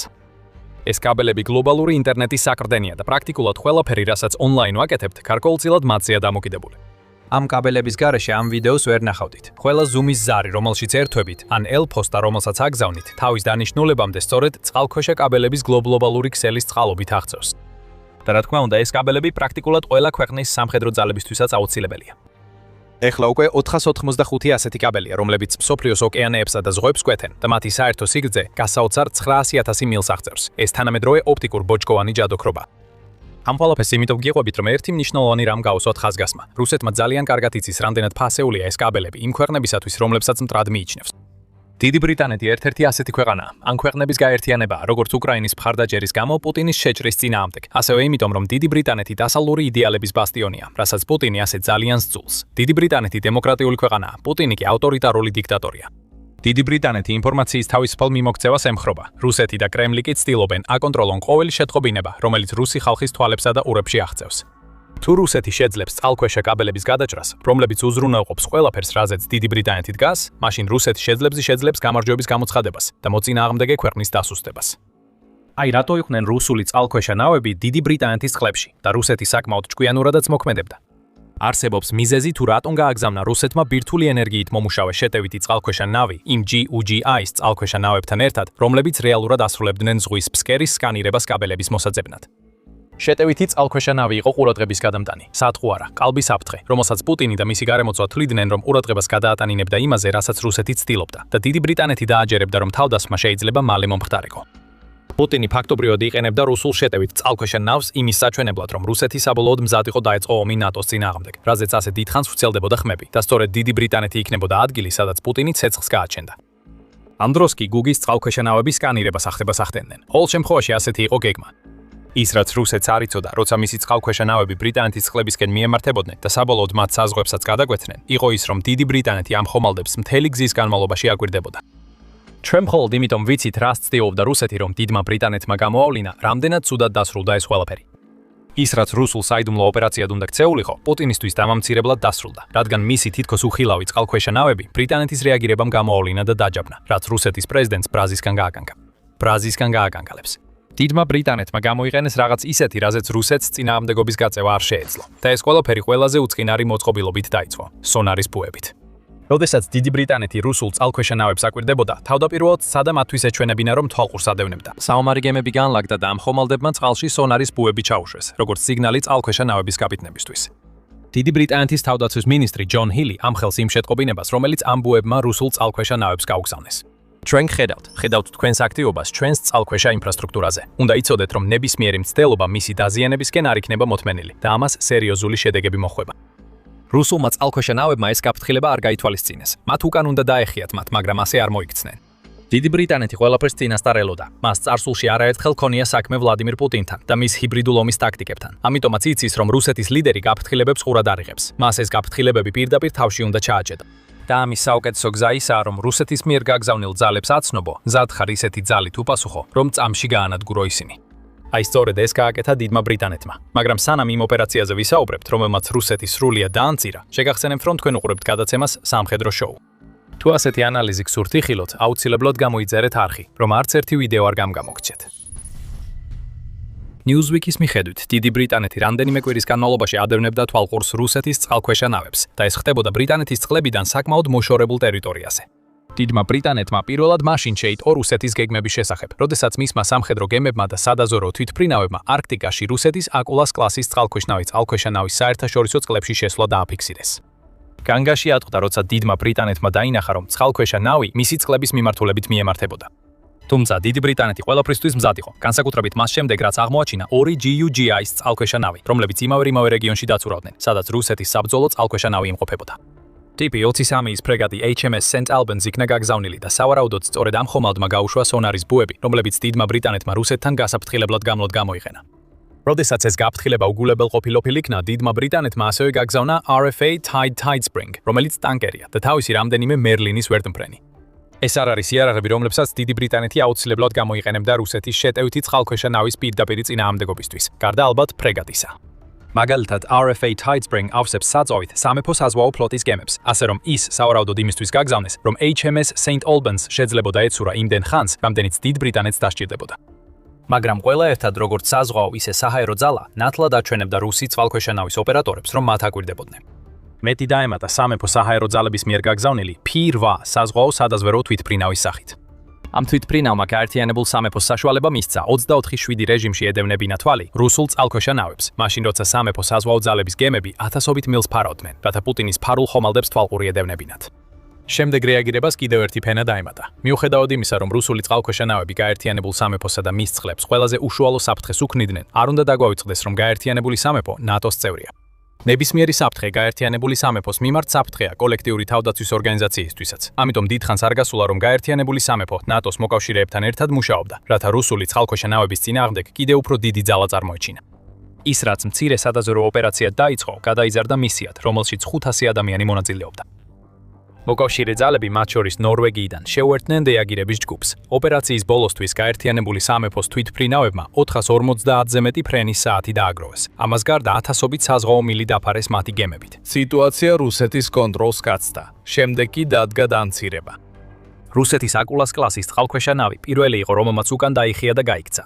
ეს ამყარებს დიდი ბრიტანეთის რწმენას, რომ წყალქვეშა ნავი მხოლოდ სათღვარად იყო განკუთვნილი, რადგან იცის, რომ რუსეთი ამ ეტაპზე არც მას და არც დიდი ბრიტანეთის ნატოს მოკავშირეებს თავს არ დაესხმება.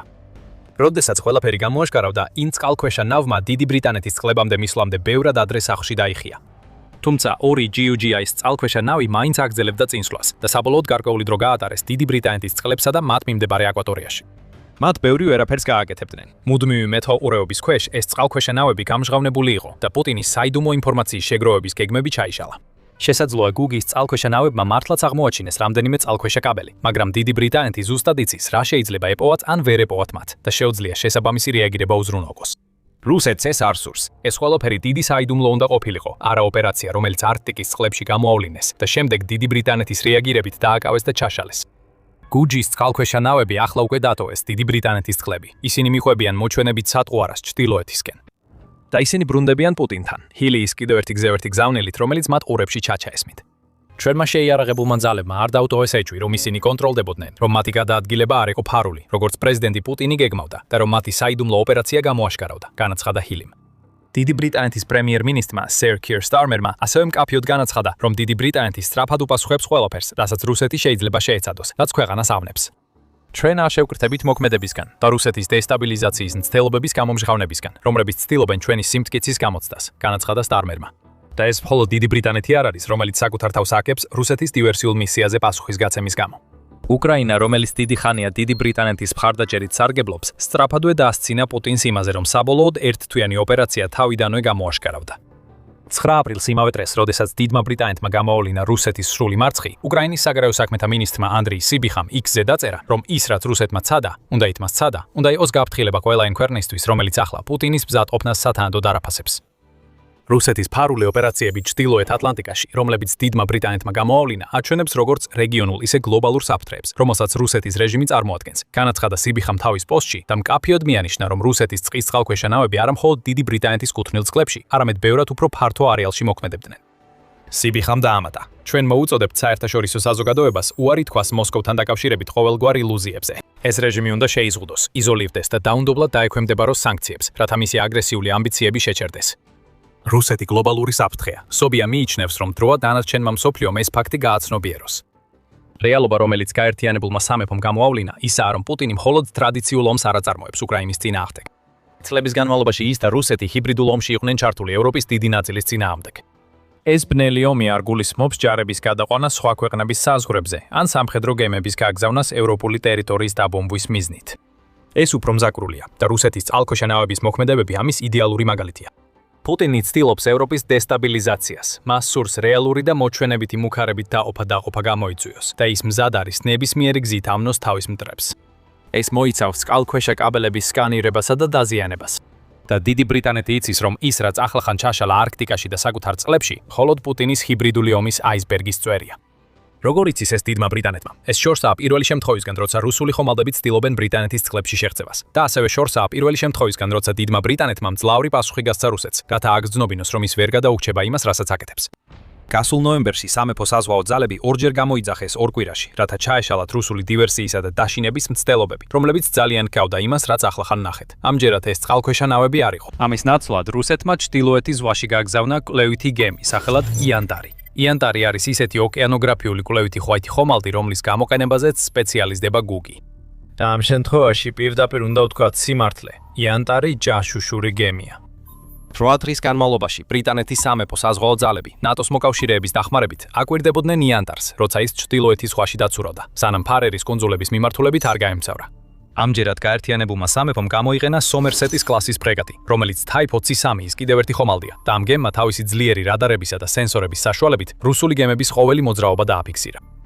დაახლოებით იმავე პერიოდში, როცა ეს ხდებოდა, ბრიტანეთის სამეფო საზღვაო ძალებმა ასევე გაგზავნეს საპატრულო გემები მოკავშირეთა თვალთვალის ოპერაციის ფარგლებში, რომელიც მიმართული იყო RFN სტოიკისა და ტანკერ ილნაიას თვალთვალზე. ორივე გემი დოვერის სრუტეში გაიარა და დასავლეთისკენ ინგლისის არხში გაემართა. თუმცა არც ერთმა მათგანმა საზღვაო ნორმის ფარგლებს გარეთ არანაირი მოქმედება არ განახორციელა. რუსეთი კი ამტკიცებს, რომ ეს თავიდანვე მათი გეგმა იყო. უფრო სავარაუდოა, რომ რეფენსტოიკი ბრიტანეთისთვის საფრთხის სიმბოლოდ იყო გამიზნული, თუმცა საბოლოოდ მას მოკავშირეთა ძალა შეეჯახა, რომელმაც იგი ბრიტანეთის წყლებიდან გააცილა. რამდენიმე თვე გავიდა და ბრიტანეთი კვლავ რუსეთის საზღვაო დივერსიული მცდელობების წინააღმდეგ იბრძოდა. ამჯერად რუსეთმა ბრიტანეთის წყლებში ხომალდი, სახელად სინაგორსკი გაგზავნა. ეს ხომალდი 27 იანვარს ინგლისის სამერსეტის სანაპიროდან დაახლოებით 3.7 კილომეტრში, ანუ დაახლოებით 2.3 მილში გაჩერდა. იქ ის 14 საათის განმავლობაში დარჩა, ძალიან ახლოს იმ წყალქვეშა კაბელების წყაროსთან, რომელზეც ადრე ვსაუბრობდით, სანამ ბრიტანეთმა თავისი ველური სამხედრო ვერტმფრენები არ გაგზავნა. მალე ამის შემდეგ რუსულმა ხომალდმა ანკორი ასწია და ღია წყლებში გაცურა. ეს ინციდენტი ცოტა განსხვავებული იყო იმ სხვებისგან, რომლებიც ჩვენ განვიხილეთ. როგორც 2025 წლის ნოემბრის, ისე 26 incursions ბრიტანეთის წყლებში ბარუსული სამხედრო ხომალდები და წყალქვეშა ნავები და ასევე GUGI-ის აქტივები მონაწილეობდნენ. სინეგორისკი არც ერთი მათგანი არ არის. ეს არის სატვირთო გემი, რომელიც რუსეთის დროშის ქვეშ ცურავს.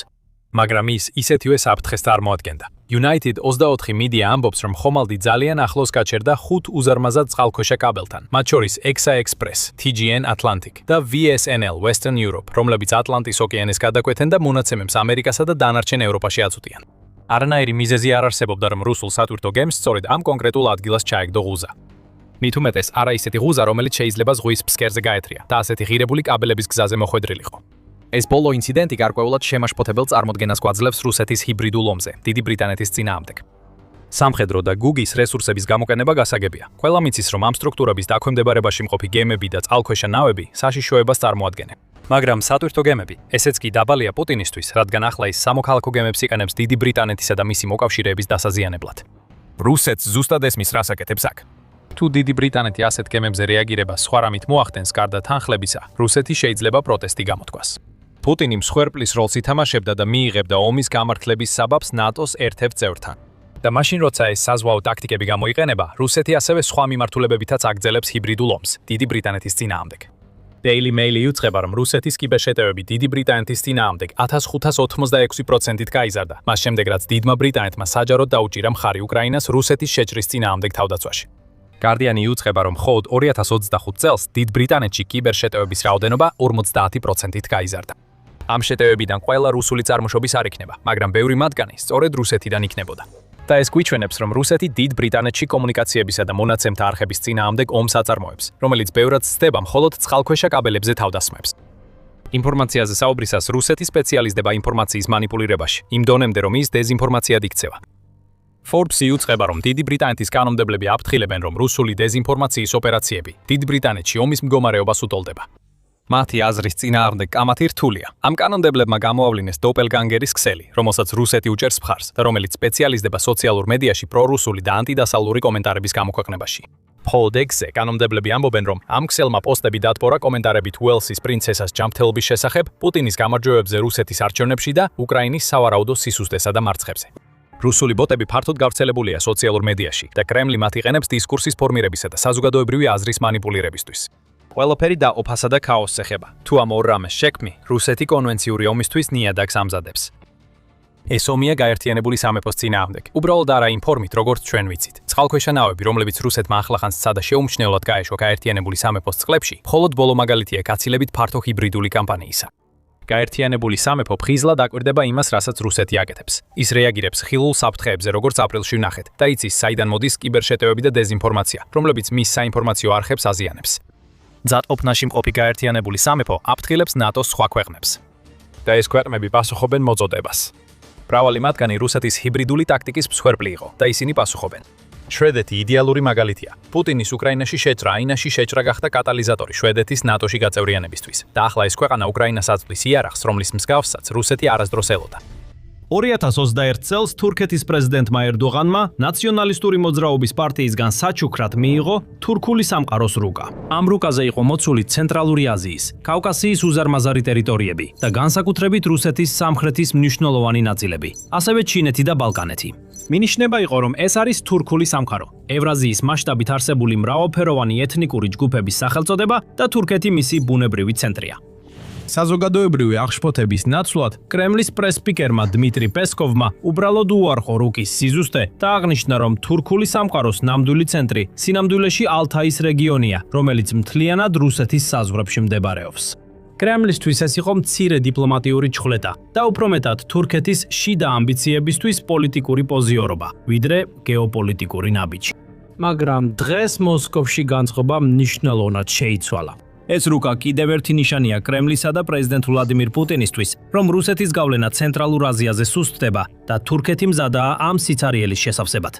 მონოგრაფიაში, რომელიც 2025 წელს გამოიცადა, სახელწოდება პანთურქიზმის მითოლოგიები და რუსეთისა და ევრაზიის უსაფრთხოება 21 საუკუნეში.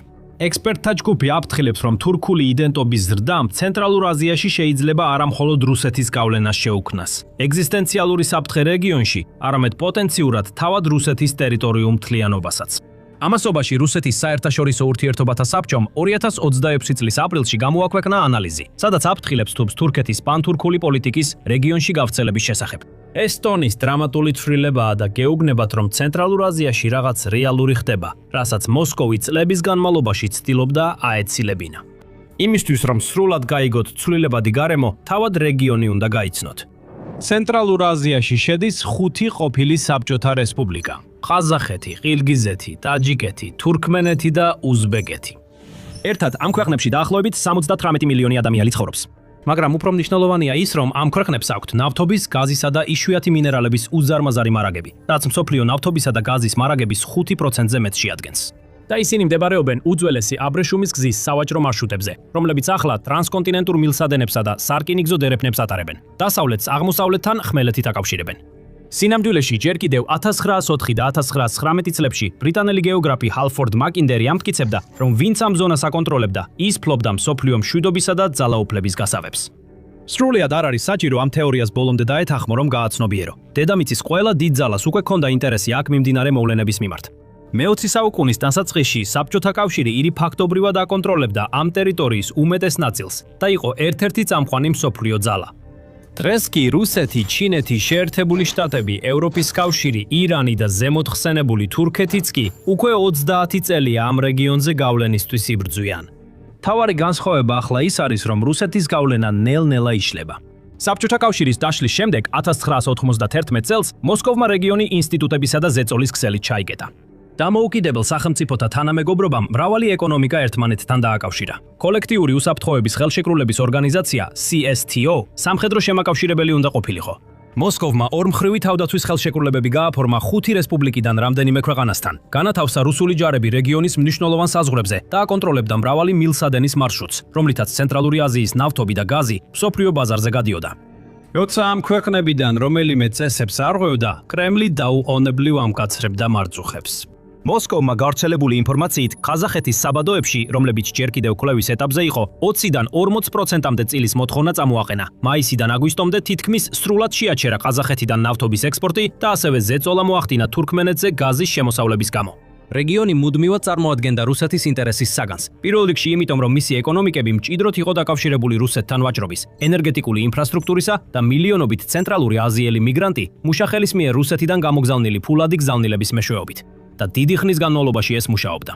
ცენტრალური აზიის ლიდერები ეკონომიკურად დამოკიდებულნი იყვნენ მოსკოვზე. სამხედრო თვალსაზრისით ეხორდნობოდნენ რუსეთის უსაფრთხოების გარანტიებს, ხოლო კულტურულად კვლავაც 7 ათწლეულის საბჭოთა მმართველობის გავლენის ქვეშ იმყოფებოდნენ.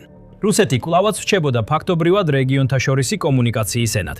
ცირილიცა, რომელიც სტალინმა დააწესა 1930-იანი წლების ბოლოს, ცენტრალური აზიის მოსახლეობის საბჭოთა წინა ლიტერატურულ მემკვიდრეობასა და თურქეთთან კავშირის გასაწყვეტად, კვლავაც გამოიყენებოდა რეგიონში. სინამდვილეში იმ ხალხს, ვინც ცხოვრობს 5 რესპუბლიკიდან 4-ში, უზბეკები, ყაზახები, ყირგიზები და თურქმენები, საერთო წინაპრები, რელიგია და ენობრივი კავშირები ჰქონდათ საბჭოთა კავშირის არსებობამდე ბევრად ადრე, ხოლო უმცირესობები მთელ რეგიონში იყვნენ გაფანტულნი. მიუხედავად იმისა, რომ ეს იდენტობები საბჭოთაებმა არ შექმნეს, მოსკოვმა ისინი ფორმალურად და მკაცრად დაყო ცალკეულ რესპუბლიკებად საბჭოთა პერიოდში, ხშირად არსებული კულტურული და დემოგრაფიული კავშირების გაუთვალისწინებლად. ცენტრალური აზია ფაქტობრივად დაიშალა და შემდეგ ჩამოყალიბდა იმ სახით, როგორც რუსეთს სულეთ სურდა. გადავიდეთ 21 საუკუნეში და რუსეთის შეჭრაზე უკრაინაში. ცენტრალური აზიის ლიდერები აკვირდებოდნენ, როგორ მიიერთა რუსეთმა ყირიმი 2014 წელს, რასაც თურქეთმა როგორც ნატოს წევრმა გააკრიტიკა. შემდეგ 2022 წელს დაიწყო სრულმასშტაბიანი ომი. ამის შემდეგ თურქულმა სამყარომ დაიწყო ფიქრი, ვინ შეიძლება ყოფილიყო შემდეგი, შედეგის მიუხედავად. ზოგიერთი ლიდერი აქტიურად ადასტურებდა უკრაინის ტერიტორიულ მთლიანობას, მიუხედავად იმისა, რომ ცდილობდნენ მოსკოვთან არსებული შეთანხმებებიდან მაქსიმალურად ბევრი ეღოთ. ყაზახეთის პრეზიდენტმა თოყაევმა საჯაროდ განაცხადა, რომ არ აღიარებდა იმ უკრაინულ ტერიტორიებს, რომლებიც რუსეთს მიერთებული ჰქონდა, მიუხედავად იმისა, რომ თავად რუსეთში იმყოფებოდა. ასეთი განცხადება 10 წლის წინ წარმოუდგენელი იქნებოდა. კოლექტიური უსაფრთხოების ხელშეკრულების ორგანიზაციამ, რომელიც ნატოს რუსული ანალოგია, შეიძლება ითქვას, რომ კიდევ უფრო მეტი ავტორიტეტი დაკარგა. 2023 წელს აზერბაიჯანმა შეტევა მიიტანა სომხურ პოზიციებზე მთიან ყარაბაღში, ხოლო რუსეთმა არაფერი გააკეთა თავისი მოკავშირის სომხეთის დასაცავად. სომხეთის პრემიერ-მინისტრმა 2024 წელს ორგანიზაციიდან სრულად გასვლის პროცესი დაიწყო, ხოლო 2026 წლისთვის ქვეყანამ შეწყვიტა ალიანსის დაფინანსება და უარი განაცხადა მასში წევრობაზე. იმ დროს რუსეთი ძლიერ იყო ჩართული უკრაინაში, რადგან თავისი საბრძოლო მზადყოფნის მქონე სახმელეთო ძალების უმეტესობა ომში ყავდა ჩართული და მნიშვნელოვან წარმატებებს ვერ აღწევდა, რაც თეორიულადაც კი ძალიან ზღუდავდა სომხეთის დასახმარებლად მის შესაძლებლობებს. რუსეთის სამხედრო უკანდახევის ფონზე ყაზახეთმა და უზბეკეთმა გააგრძელეს ცირილიკური ანბანიდან ლათინურ ანბანზე გადასვლის პროცესი, ხოლო ყირგიზეთში სულ უფრო აქტიურად განეხილავენ მსგავს ცვლილებას. ქვეყნები ქალაქებსა და მნიშვნელოვან გეოგრაფიულ ობიექტებს საბჭოთა ეპოქის რუსული დასახელებების მოსაშორებლად სახელებს უცვლიან. და 4-ვე თურქული სახელმწიფო სულ უფრო მეტად აიგივებს თავს თურქულ სამყაროსთან, რომელიც სტამბოლიდან ჩინეთამდე ვრცელდება თურქული სახელმწიფოების ორგანიზაციის მეშვეობით. ეს კი გვიყვანს პანთურქიზმის იდეამდე, ანუ თურქული სამყაროს პოლიტიკური გაერთიანების ან სულ მცირე კოორდინაციისკენ. ეს იდეა სინამდვილეში მე-19 საუკუნის ბოლოს ჩნდება, როდესაც რუსეთის იმპერიაში მცხოვრები თურქი ინტელექტუალები და ოსმალეთის მოაზროვნეები თავიანთ კულტურულ ფესვებს ცენტრალურ აზიაში ეძებდნენ. ეს იყო ძლიერი იდეა, რომლის ჩახშობაზეც საბჭოთა კავშირმა უზარმაზარი ძალისხმევა დახარჯა. რის გამოც მოხდა მთელი ერების, ენებისა და სახელწოდებების დანაწევრება და გადარქმევა, ასევე უცხო ანბანების დაწესება. თუნდაც სიტყვა თურქისტანი, რომელიც მთელი რეგიონის ტრადიციული სახელწოდება იყო, საბჭოთა დოკუმენტებში აიკრძალა და მის ნაცვლად შემოიღეს საბჭოთა ცენტრალური აზია, რადგან მას პანთურქული ასოციაციები ჰქონდა. გადავინაცვლოთ საბჭოთა კავშირის დაშლის პერიოდში და ვნახავთ, რომ თურქეთის ხელახალი ჩართულობა ცენტრალურ აზიაში იწყება. მაშინდელმა პრეზიდენტმა თურგութ ოზალმა ცენტრალური აზიის რესპუბლიკების დამოუკიდებლობა თითქმის ყველაზე სწრაფად აღიარა და თურქეთი რეგიონში თავგამოდებით ჩართო. საბჭოთა კავშირის დაშლის შემდეგ წლებში თურქეთმა რეგიონში 3 მთავარი უნივერსიტეტი დაარსა. ყაზახურ-თურქული აჰმედ იასავის უნივერსიტეტი თურქესტანში, ყირგიზულ-თურქული მანასის უნივერსიტეტი ბიშკეკში და საერთაშორისო თურქმენულ-თურქული უნივერსიტეტი აშხაბადში. თურქეთმა 1992-დან 2003 წლამდე ცენტრალურ აზიასა და კავკასიაში 3.8 მილიარდ დოლარზე მეტი ჩადო, რაც ინფლაციის გათვალისწინებით დღეს დაახლოებით 7 მილიარდ დოლარს შეადგენს. ხოლო დამოუკიდებლობის პირველ წელს თურქულ რესპუბლიკებში 1160-ზე მეტი დიპლომატიური დელეგაცია ეწვია. ზოგიერთი წყაროს მიხედვით, თურგութ ოზალმა თავი ამოწურა რეგიონის დიპლომატიური ტურნეების დროს და 1993 წელს ყველა თურქული რესპუბლიკის მონახულების შემდეგ გარდაიცვალა. ამ პირველმა მცდელობამ გამოიწვია რუსეთის მკაცრი საპასუხო რეაქცია. ეკონომიკური ბერკეტების გამოყენებით მან ახალ რესპუბლიკებს შეუზღუდა საერთაშორისო დახმარებაზე წვდომა. თურქეთის ეკონომიკურმა არასტაბილურობამ და პოლიტიკურმა არეულობამ 1980-იანი წლების შუა პერიოდში შეამცირა ცენტრალური აზიისთვის ხელმისაწვდომი რესურსები. და ცენტრალური აზიის ლიდერები, რომლებიც ახლახან გაექცნენ ერთ მსოფლიო ძალას, არ ჩქარობდნენ კვლავ დაემორჩილებინათ თავი. მას შემდეგ, რაც ერდოღანის ხელმძღვანელობით აქ პარტია 2002 წელს ხელისუფლებაში მოვიდა და ქვეყნის რეგიონულ ძალად გადაქცევა სურდა ფართო ხმელთაშუაზღვისპირეთ. მაგალითად, 1992 წელს თურქეთის თითქმის მთელი დახმარება ცენტრალურ აზიას მოხმარდა. 2005 წელს თურქეთის პროექტების 45% კავკასიისა და ცენტრალური აზიის ქვეყნებში ხორციელდებოდა. ეს მაჩვენებელი 2010 წელს 26%-ამდე შემცირდა. ტაჯიკეთისთვის გაწეული დახმარება თითქმის 650 მილიონ დოლარს მიაღწია, თუმცა შემდეგ წელიწადში მხოლოდ 5 მილიონ დოლარამდე დაეცა. თუმცა თურქეთი მთლიანად არასდროს წასულა და პირდაპირ ფინანსური დახმარების ნაცვლად მან შექმნა ინსტიტუტები, რომლებიც ნელ-ნელა თურქულ ქვეყნებში განწყობას ყოფილი საბჭოთა კავშირისგან თურქეთისკენ შეცვლიდნენ. თურქულენოვანი ქვეყნების თანამშრომლობის საბჭო 2009 წელს დაარსდა და შემდეგ თურქული სახელმწიფოების ორგანიზაციად გადაიქცა. თურქეთის სახელმწიფო მაუწყებელმა TRT-მ 2009 წელს დაიწყო TRT ავაზის მაუწყებლობა, რომელიც აზერბაიჯანულ, ყაზახურ, ყირგიზულ, თურქმენულ და უზბეკურ ენებზე გადის ეთერში და თურქულ სიახლეებსა და მოვლენებს პირდაპირ ცენტრალური აზიის სახლებში გადასცემს. ვაჭრობა თურქეთსა და რეგიონს შორის 2002 წელს 838 მილიონი დოლარიდან 2021 წელს 9.5 მილიარდ დოლარამდე გაიზარდა. და თითქმის 4000 თურქული კომპანია საქმიანობდა ამ 5 ქვეყანაში. შემდეგ მოვიდა 2020 წელი და ყველაფერი დაჩქარდა. ომმა უკრაინაში, კოლექტიური უსაფრთხოების ხელშეკრულების ორგანიზაციის დაშლამ და სომხეთ-აზერბაიჯანის კონფლიქტმა აშშ-ს მიერ ავღანეთიდან გასვლამ ცენტრალური აზიის სამხრეთ საზღვარზე უსაფრთხოების ვაკუუმი შექმნა და ჩინეთის ეკონომიკური დომინირება მთელ აზიაზე გაიზარდა. ამ ყველაფერმა ცენტრალური აზიის სახელმწიფოები აიძულა აქტიურად ეძებნათ მესამე გზა, ხოლო თურქეთი ჩუმად ემზადებოდა სწორედ ამ მომენტისთვის. თანამშრომლობის საბჭო 2021 წელს თურქული სახელმწიფოების ორგანიზაციად გადაერქვა, რაც ზუსტად მიუთითებს თუ რა იყო ქვეყნის ამბიციები. 2021 წელს ორგანიზაცია მიიღო თურქული სამყაროს ხედვა 2040, რომელიც წარმოადგენს გზას, რომელიც აშკარად ეფუძნება ევროკავშირის ინტეგრაციის მოდელს. საერთო ბაზრის, საერთო ამბანის, საერთო ინსტიტუციური ჩარჩოების და უფრო ღრმა პოლიტიკური და უსაფრთხოების კოორდინაციის მიზნებით. ბლოკის შიდა ვაჭრობის მაჩვენებლები აჩვენებს, რამდენად სწრაფად ვითარდება მოვლენები. მათ წევრი ქვეყნებს შორის ვაჭრობა 2022 წელს 33 მილიარდი დოლარიდან 2023 წელს 42 მილიარდ დოლარამდე გაიზარდა, რაც ერთ წელიწადში 27%-იანი ზრდაა. თურქეთის ორმხრივი ვაჭრობა რეგიონთან 2023 წელს დაახლოებით 13 მილიარდ დოლარამდე გაიზარდა. ყაზახეთმა და თურქეთმა შეთანხმდნენ, რომ ორმხრივი ვაჭრობა 2030 წლისთვის 10 მილიარდ დოლარამდე გაზარდონ, მაშინ როცა 2023 წელს ეს მაჩვენებელი 6.3 მილიარდ დოლარს შეადგენდა. ნიშნულოვანია ისიც, რომ აზერბაიჯანის ჩართვა ამ რეგიონულ ალიანსში სტრატეგიულად მნიშვნელოვანია. თურქეთი სამხედრო და პოლიტიკურად უჭერდა მხარს აზერბაიჯანს მთიანი ყარაბაღის კონფლიქტის განმავლობაში, ხოლო აზერბაიჯანის გამარჯვებამ თურქეთის რეპუტაცია საიმედო უსაფრთხოების პარტნიორად განამტკიცა. ეხლა, როდესაც აზერბაიჯანი შეუერთდა ცენტრალური აზიის საკონსულტაციო ფორმატს, მას შეუძლია პირდაპირ გეოგრაფიული და პოლიტიკური ხიდის როლი შეასრულოს 5 ცენტრალურ აზიურ სახელმწიფოსა და თავად თურქეთს შორის. სავარაუდოდ, თურქმენეთიც განიხილავს სრულფასოვან წევრობას თურქულ სახელმწიფოების ორგანიზაციაში, რაც დაასრულებს თურქულ ბლოკს. მაგრამ ეს ყველაფერი პოლიტიკას ეხება. ნამდვილი მიზეზი, რის გამოც რუსეთი აღარ არის ცენტრალური აზიის მთავარგავლენიან ძალად მოსალოდნელი, მისი სამხედრო ძალა, ან უпростоრად, მისი არქონა.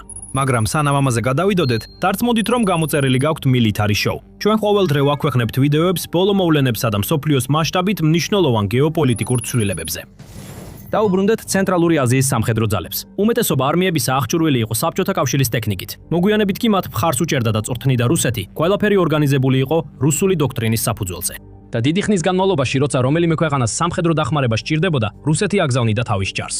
სინამდვილეში ეს მოხდა 2022 წელს, როდესაც რუსეთმა ყაზახეთში გაგზავნა სამშვიდობო ჯარები იანურის არეულობის დროს, რომელიც სათვავის ფასებს უკავშირდებოდა.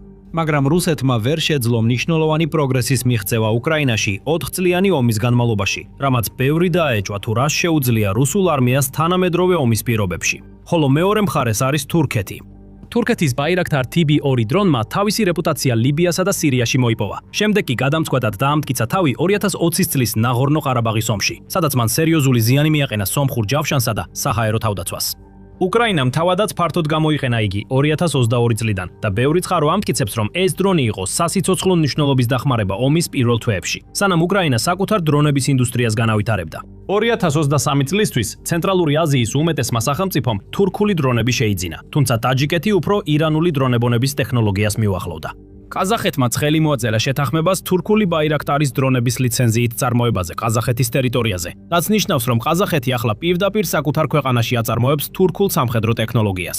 ყირგიზეთმა დააჩქარა დრონების შეძენა მას შემდეგ, რაც ტაჯიკური ძალებისგან ზეწოლას შეეჯახა, რომლებიც რუსეთის ინტერესებით იყვნენ მხარდაჭერილნი. ყირგიზეთმა თურქეთში დაინახა უსაფრთხოების პარტნიორი, რომელიც რეალურად აწვდის საჭირო ტექნოლოგიას. თურქმენეთიც კი, რომელმაც 10 წლეულების განმავლობაში მკაცრი ოფიციალური ნეიტრალიტეტი შეინარჩუნა, ჩუმად გააფართოვა თავისი არსენალი თურქული სისტემებით. უზბეკეთმა თავისი შესყიდვები 2023 წელს განახორციელა და 2022 წელს თურქეთთან ხელი მოაწერა ყოვლის მომცველ სამხედრო თანამშრომლობის შეთანხმებას, რომელიც მოიცავს დაზვერვის გაზიარებას, ერთობლივ ლოგისტიკას, თავდაცვის ინდუსტრიის თანამშრომლობას და სამხედრო განათლებას. ეს 2026 წელს სრულფასოვან სამხედრო თანამშრომლობის შეთანხმებად გაფართოვდა. თურქეთი ასევე მიზანმიმართულად ინარჩუნებს ურთიერთობებს ორმხრივ ფორმატში და არ ქმნის ფორმალურ ბლოკს, რადგან იცის, რომ თურქულენოვანი სახელმწიფოები სავარაუდოდ წინააღმდეგი იქნებიან სამხედრო ბლოკის პირდაპირ შექმნას. ეს წააგავს ყოფილ საბჭოთა კავშირს, რაც მომავალ თანამშრომლობას კიდევ უფრო მეტ პოპულარობას სცემს. და იმის გათვალისწინებით, რაც ნახეთ რუსეთის უმოქმედობისგან სომხეთში, სირიიდან უკანდახევისა და მთლიანობაში კოლექტიური უსაფრთხოების ხელშეკრულების ორგანიზაციის მდგომარეობის ფონზე, შეიძლება ითქვას, რომ ზოგიერთ თურქულენოვან სახელმწიფოს ავარ აქვს განცდა, რომ რუსეთი მათ მხარს უჭერს.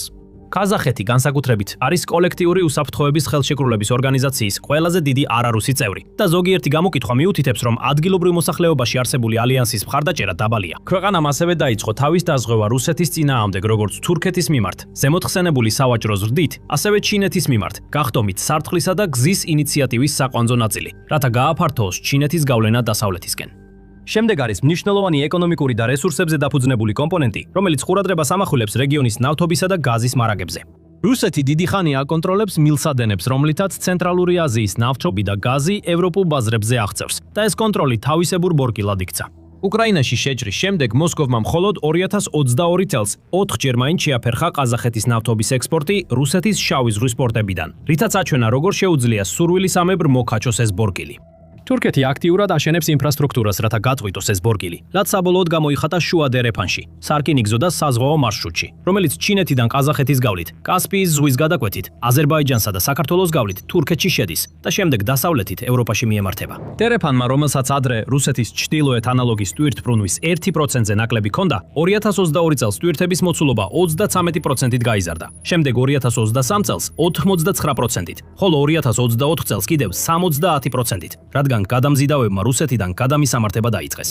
მსოფლიო ბანკის პროგნოზით, სწორი ლოგისტიკური გაუმჯობესებების შემთხვევაში, დერეფნით გადაზიდული ტვირთების მოცულობა 2030 წლისთვის შეიძლება გასამაგდეს და 11 მილიონ ტონას მიაღწიოს. ევროპის კავშირი, აზიის განვითარების ბანკი და მრავალი ორმხრივი პარტნიორი პროექტის განვითარებაზე არიან ორიენტირებული. თურქეთი ამ დერეფნის დასავლეთ ბოლოში მდებარეობს, რაც მას უზარმაზარ გეოგრაფიულ უპირატესობას აძლევს. ბუნებრივ აირზე თურქეთი ასევე ცდილობს ტრანსკასპიური მილსადენის განხორციელებას, რომელიც თურქმენეთის გაზს კასპიის ზღვის გაატაპს ქვეშ გაატარებს, რათა სამხრეთის გაზის დერეფას დაუკავშირდეს და ევროპულ ბაზრებზე თურქეთის გავლით მიაწოდოს. ეს პროექტი 1997 წლიდან არაერთხელ შეჩერებულა და ყოველ ჯერზე რუსეთმა და ირანმა დაბლოკეს, რადგან ორივე ქვეყანა ზარალდება თუ თურქმენეთის გაზი ევროპამდე მათ ტერიტორიაზე გავლას არ საჭიროებს. მაგრამ 2024 წელს თურქეთმა და თურქმენეთმა ხელი მოაწერეს ურთიერთგაგების მემორანდუმს ბუნებრივი აირის ტრანსფერზე, რაც პირველი კონკრეტული ნაბიჯია ამ მილტენის თურქმენეთი, რომელსაც მსოფლიოში მეოთხე ყველაზე დიდი დადასტურებული ბუნებრივი აირის მარაგი აქვს და თითქმის მთლიანად ჩინეთზეა დამოკიდებული, როგორც მყიდველზე ძლიერ მოტივაციას ფლობს დივერსიფიკაციისთვის. თუ ტრანსკასპიური მილსადენი ოდესმე აშენდება, ეს იქნება ყველაზე მნიშვნელოვანი დარტყმა რუსეთის ენერგეტიკულ გავლენაზე, როგორც ცენტრალურ აზიაში, ასევე ევროპაში, ბოლო 10 წლეულების განმავლობაში. და ამ ყველაფერში მთავარი ნაწილი, რაც რუსეთს აშფოთებს, არის ის, რომ პანთურქიზმის იდეა ძალიან გავს პანსლავიზმის საფუძველს. თითქმის იგივე კონცეფცია, რომელსაც რუსეთი იყენებდა უკრაინაში შეჭრის გასამართლებლად. მიუხედავად იმისა, რომ თურქულენოვანი ქვეყნები საბჭოთა გავლენის ქვეშ იყვნენ, ისინი კულტურულად უფრო ახლოს არიან თურქეთთან. და სრულიად ფარისევლობა იქნებოდა ამ კავშირის უარყოფა, როცა ამავე დროს რუსეთსა და უკრაინას შორის იმავე კავშირზე საუბრობ.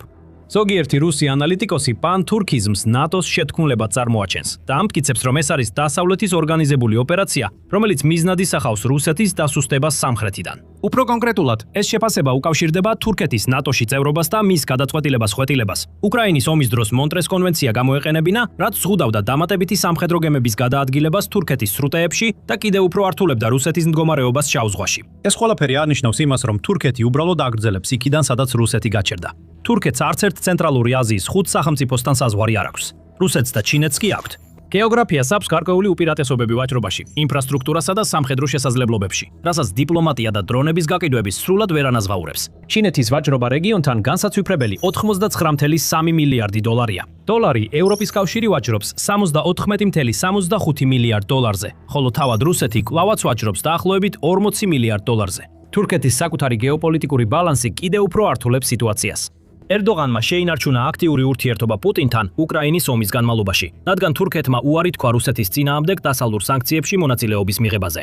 რუსეთისთვის შავი ზღვის რეგიონში მოქმედების პირდაპირ შეზღუდვის ნაცვლად, მან შუამავლობა გაუწია შავი ზღვის მართლეულის ინიციატივას. ის კვლავ ყიდულობს რუსულ გაზს და ინარჩუნებს ეკონომიკურ კავშირებს, რაც ზღუდავს რამდენად ღიად შეიძლება ანკარა დაუპირისპირდეს მოსკოვს მისივე გავლენის ზონაში. ამავე დროს თურქეთის ნატოში წევრობა ნიშნავს, რომ საბოლოოდ მას ალიანსის კოლექტიური თავდაცვის მოთხოვნების შესრულება უწევს. საბოლოოდ ცენტრალური აზიის სახელმწიფოები თავის მხრივ სინამდვილეში არ ირჩევენ თურქეთს რუსეთისა და ჩინეთის ნაცვლად.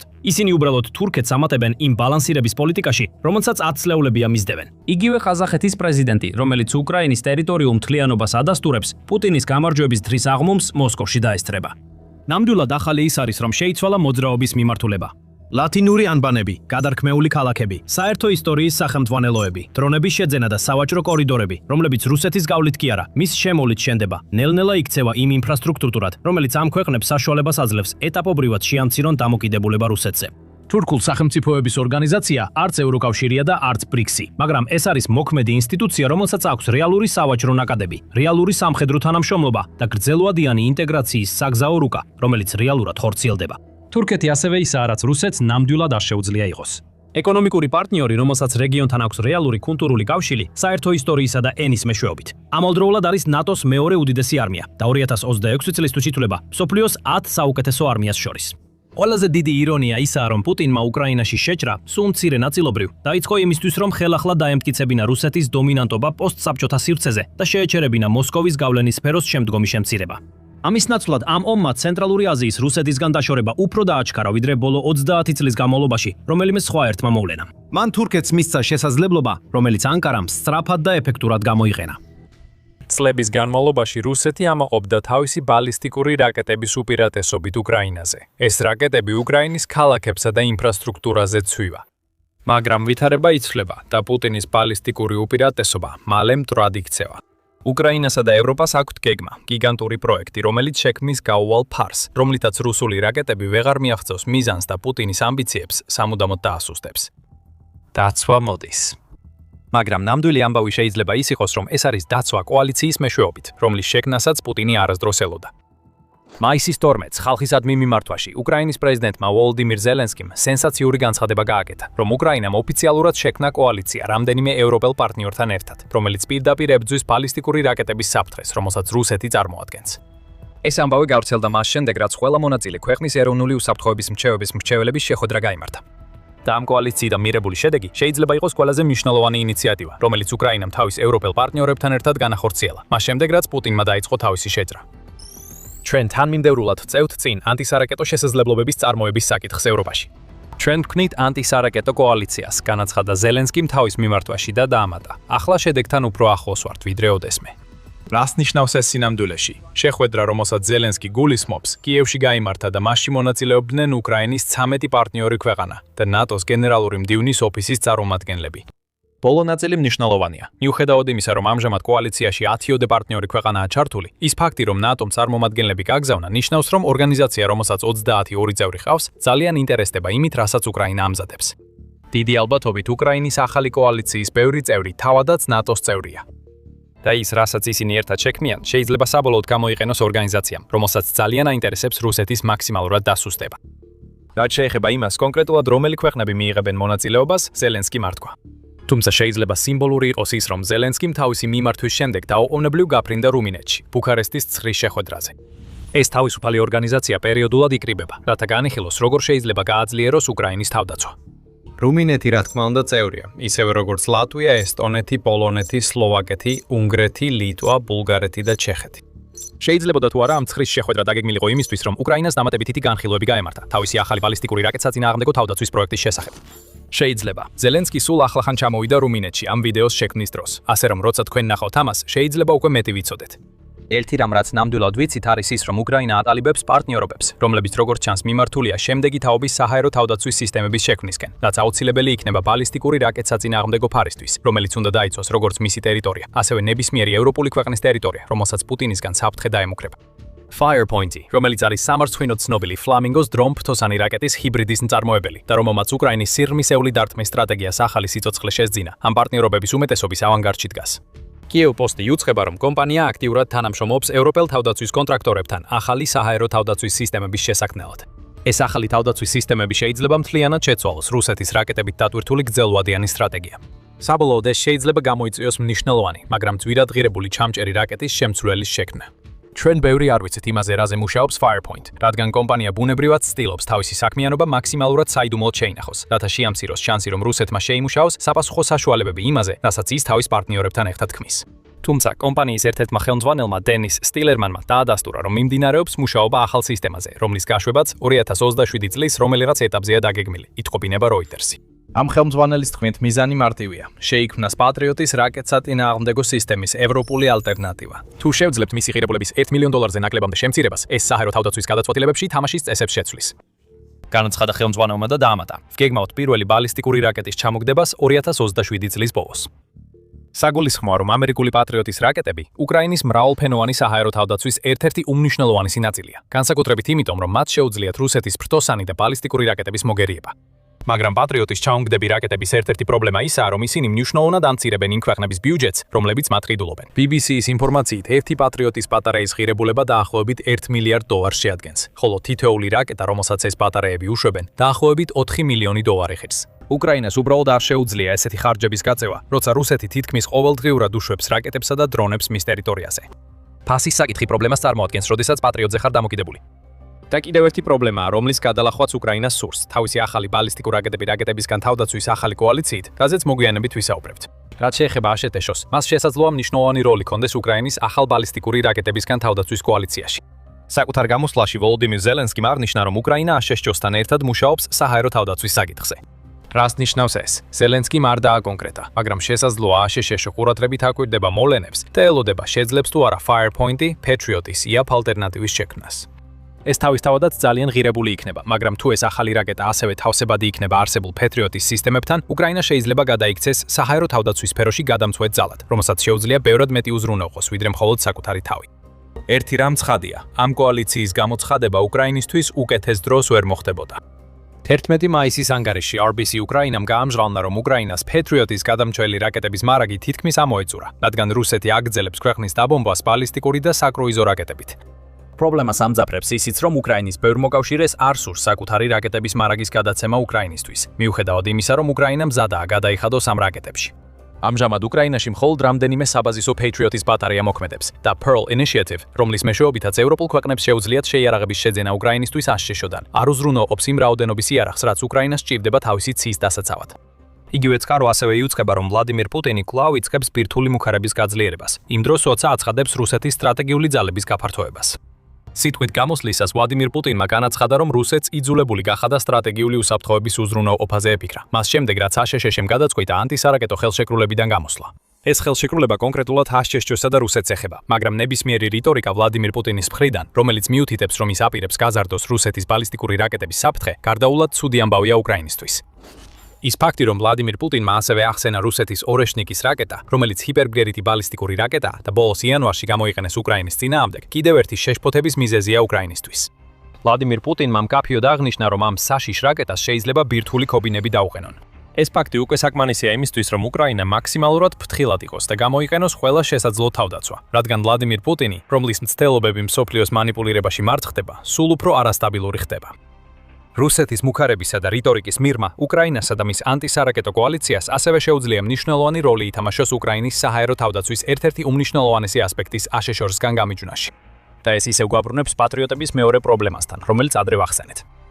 მაგრამ სანამ უფრო ღრმად შევალ თემაში მცირე შენიშვნა, თქვენ უყურებთ სამხედრო შოუს. თუ ჯერ არ გაქვთ გამოწერილი, ეხლა იდეალური დროა დააჭიროთ ხილაკს, რომ არ გამოტოვოთ ჩვენი არხის სხვა ვიდეოები. ახლა კი პატრიოტებზე. რა არის ნამდვილი პრობლემა ამერიკის პატრიოტის გამანადგურებელი რაკეტების ღირებულების გარდა? პრობლემა შეიძლება სამი სიტყვით შევაჯამოთ: ოპერაცია ეპიკური ვისხვა. როდესაც აშშ-მ დაიწყო ომი ირანთან, მან ეს გააკეთა იმის წოდნით, რომ ირანი უპასუხებდა დრონებისა და რაკეტების შეტევებით, როგორც სპარსეთის ყურეში განლაგებულ ამერიკულ სამხედრო გემებზე, ასევე მის მეზობელ ქვეყნებზე. ზუსტად ეს გააკეთა ირანმა და პატრიოტის საჰაერო თავდაცვის სისტემები იყო ამერიკის მთავარი დაცვა ირანის საჰაერო საფრთხის წინააღმდეგ. ინდიპენდენტის მიხედვით, პენსილვანიაში დაფუძნებული საგარეო პოლიტიკის კვლევითი ინსტიტუტი ამბობს, რომ მხოლოდ აშშ-მ გამოიყენა დაახლოებით 325 პატრიოტის ჩამომგდები რაკეტა ოპერაცია ეპიკური რისხვის პირველი 86 საათის განმავლობაში. როდესაც სპარსეთის ყურის ქვეყნების თავდაცვასაც დაამატებთ, ეს რიცხვი ბევრად იზრდება. 4 დღეში 953 პატრიოტის რაკეტაა გაშვებული.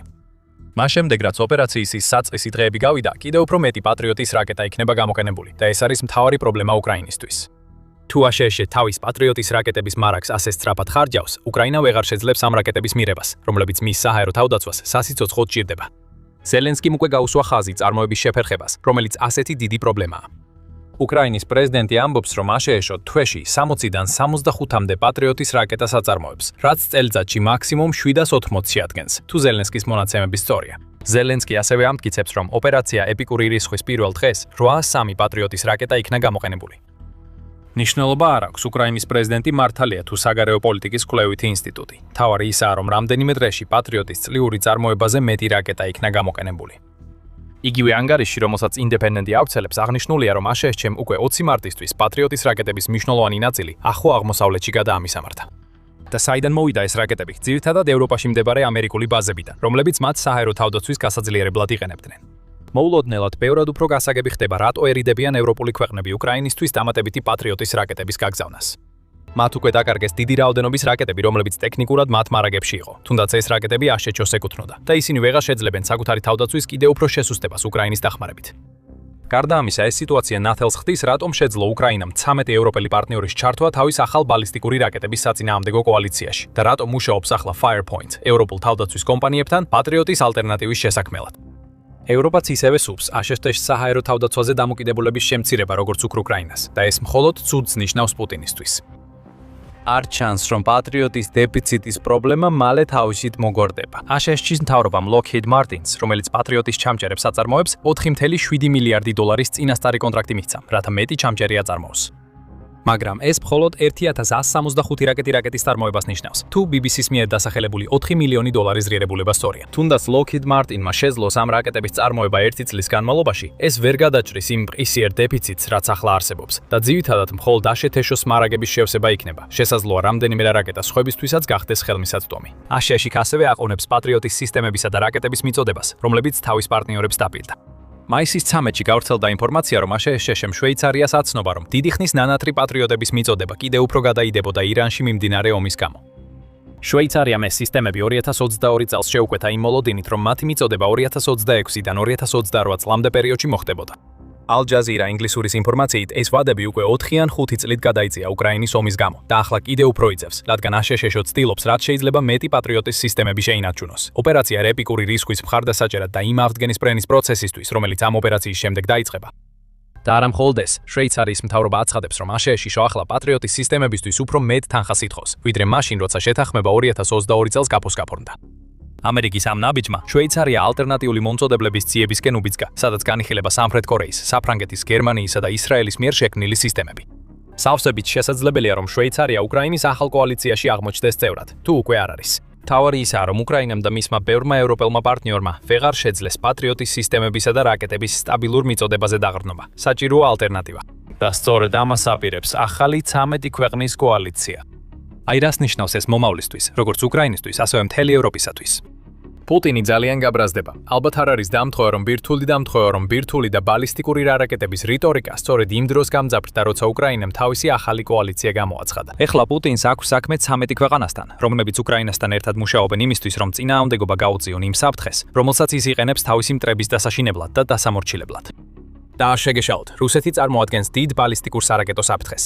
იარაღის კონტროლის ასოციაციის მიხედვით, რუსეთს აქვს უზარმაზარი მარაგი 19 სხვადასხვა ტიპის ბალისტიკური რაკეტებისა, რომელთაგან ზოგმა უკვე დაარტყა უკრაინის ტერიტორიას. რუსეთის მიერ ორეშნიკის გამოყენება უკვე გაშუქებულია, ხოლო მისი ისკანდერის რაკეტები ძალიან ხშირად ჩნდება უკრაინის ცაში. ასოციაციის ინფორმაციით, ზოგიერთი ამ ბალისტიკური რაკეტიდან შეუძლია დაფაროს 18,000 კილომეტრამდე მანძილი, რაც მათ ცაში ხდის პრაქტიკულად ნებისმიერი ქვეყნისთვის, რომელიც რუსეთს დაუპირისპირდება. რუსეთი ამას კარგად იცის და აქტიურად იყენებს იმ საფრთხეს, რომელსაც მისი არსენალი წარმოადგენს. 2025 წლის ივნისში კიევ ინდეპენდენტმა გაავრცელა ინფორმაცია, რომ რუსეთის ბალისტიკური რაკეტების წარმოების ტემპი წინა 12 თვის განმავლობაში 66%-ით გაიზარდა, რაც სავარაუდოდ იმისთვის გაკეთდა, რომ რუსეთს შეენარჩუნებინა თავისი არსენალი და გაეგრძელებინა შეტევები უკრაინაზე. იმ დროისთვის უკრაინის სამხედრო დაზვერვის ინფორმაციით, რუსეთი ყოველ თვეში აშენებდა 60-დან 70-მდე ისკანდერ M ტიპის რაკეტას და 10-დან 15-მდე ჰიპერბგერით კინჟალ რაკეტას. ამ მაჩვენებლების ქვედა ზვარია სწორედ ის, რაც 66%-იანი ზრდის მიზეზი გახდა. თუ უფრო მაღალ ზვარს ავიღებთ, რუსეთმა ბალისტიკური რაკეტების წარმოება თითქმის 89%-ით გაზარდა. რუსეთი მუდმივად აშენებს ბალისტიკური რაკეტების ახალ ტიპებს, ყოველ შემთხვევაში ასე ამტკიცებს. 13 მაისს ინდეპენდენტმა გაავრცელა ინფორმაცია, რომ რუსეთი ამტკიცებს თითქოს წარმატებით გამოსცა და ბირთვული ქობინის ტარების უნარის მქონე ახალი ტიპის კონტინენტთაშორისი ბალისტიკური რაკეტა, რომელიც მოსკოვის თქმით შესაძლოა 2026 წლის ბოლოსთვის შევიდეს ექსპლუატაციაში. რუსეთის სტრატეგიული სარაკეტო ძალების სარდალმა სერგეი კარაკაევმა პუტინს აცნობა სარმატის რაკეტის წარმატებული გამოცდის შესახებ, რომელიც ინდეპენდენტის ანგარიშის წინადრეს ჩატარდა. რა თქმა უნდა, აქ საჭიროა სიფრთხილე და სკეპტიციზმი. რუსეთი შესაძლოა მხოლოდ ამტკიცებდეს, რომ გამოცდა წარმატებით ჩატარდა. მაგრამ ამ განცხადებას აკეთებს პუტინის ახლო გარემოცვის წევრი, რომელიც მას იმას ეუბნება, რაც პუტინს სურს მოისმინოს, რადგან ეს თავად ამ პირისთვისაა სასარგებლო. თუმცა ეს არ ცვლის იმ ფაქტს, რომ რუსეთის ბალისტიკური რაკეტების საფრთხე პუტინის ძალაუფლების დემონსტრირების მნიშვნელოვან როლს ასრულებს მთელ ევროპაში. უკრაინის მიერ შექმნილი და 13 ქვეყნისგან შემდგარი კოალიცია, რომელიც ამ საფრთხის წინააღმდეგაა მიმართული, პუტინისთვის პირდაპირი გამოწვევა. რუსეთის პრეზიდენტსაც არ გაახარებს ის სიმბოლური მნიშვნელობა, რაც ამ კოალიციას აქვს. პუტინის რიტორიკის დიდი ნაწილი სწორედ ევროპის გასაყოფად არის შექმნილი. რაც ყველაზე მეტად სურს რუსეთის ლიდერს არის ის, რომ უკრაინის მხარდამჭერი ქვეყნები იმდენად ჩაეფლონ ბიუროკრატიულ დაპირისპირებსარებებსა და გაურკვევლობაში, რომ მათი თანამშრომლობა უკრაინასთან შეირყეს. როდესაც ის იგებს ისეთ ამბებს, როგორიცაა ქვეყნების უარი უკრაინისთვის Patriot-ის გამანადგურებელი რაკეტების მიწოდებაზე, იწყებს ფიქრს, რომ მისი გეგმები მუშაობს. როდესაც ვრცელდება ინფორმაცია, რომ დიდი კოალიცია პარტნიორების ერთად მუშაობს უკრაინასთან, ნებისმიერ ინიციატივაზე, მით უმეტეს ისეთზე, რომელიც რუსეთის ერთ-ერთ ყველაზე დიდ საფრთხეს უპირისპირდება, ის იწყებს პანიკას. სიმბოლურად ეს კოალიცია აჩვენებს ერთიანობის იმ დონეს, რომლის განადგურებასაც პუტინი ცდილობს. რაც კიდევ უფრო უარესია, ეს აჩვენებს, რომ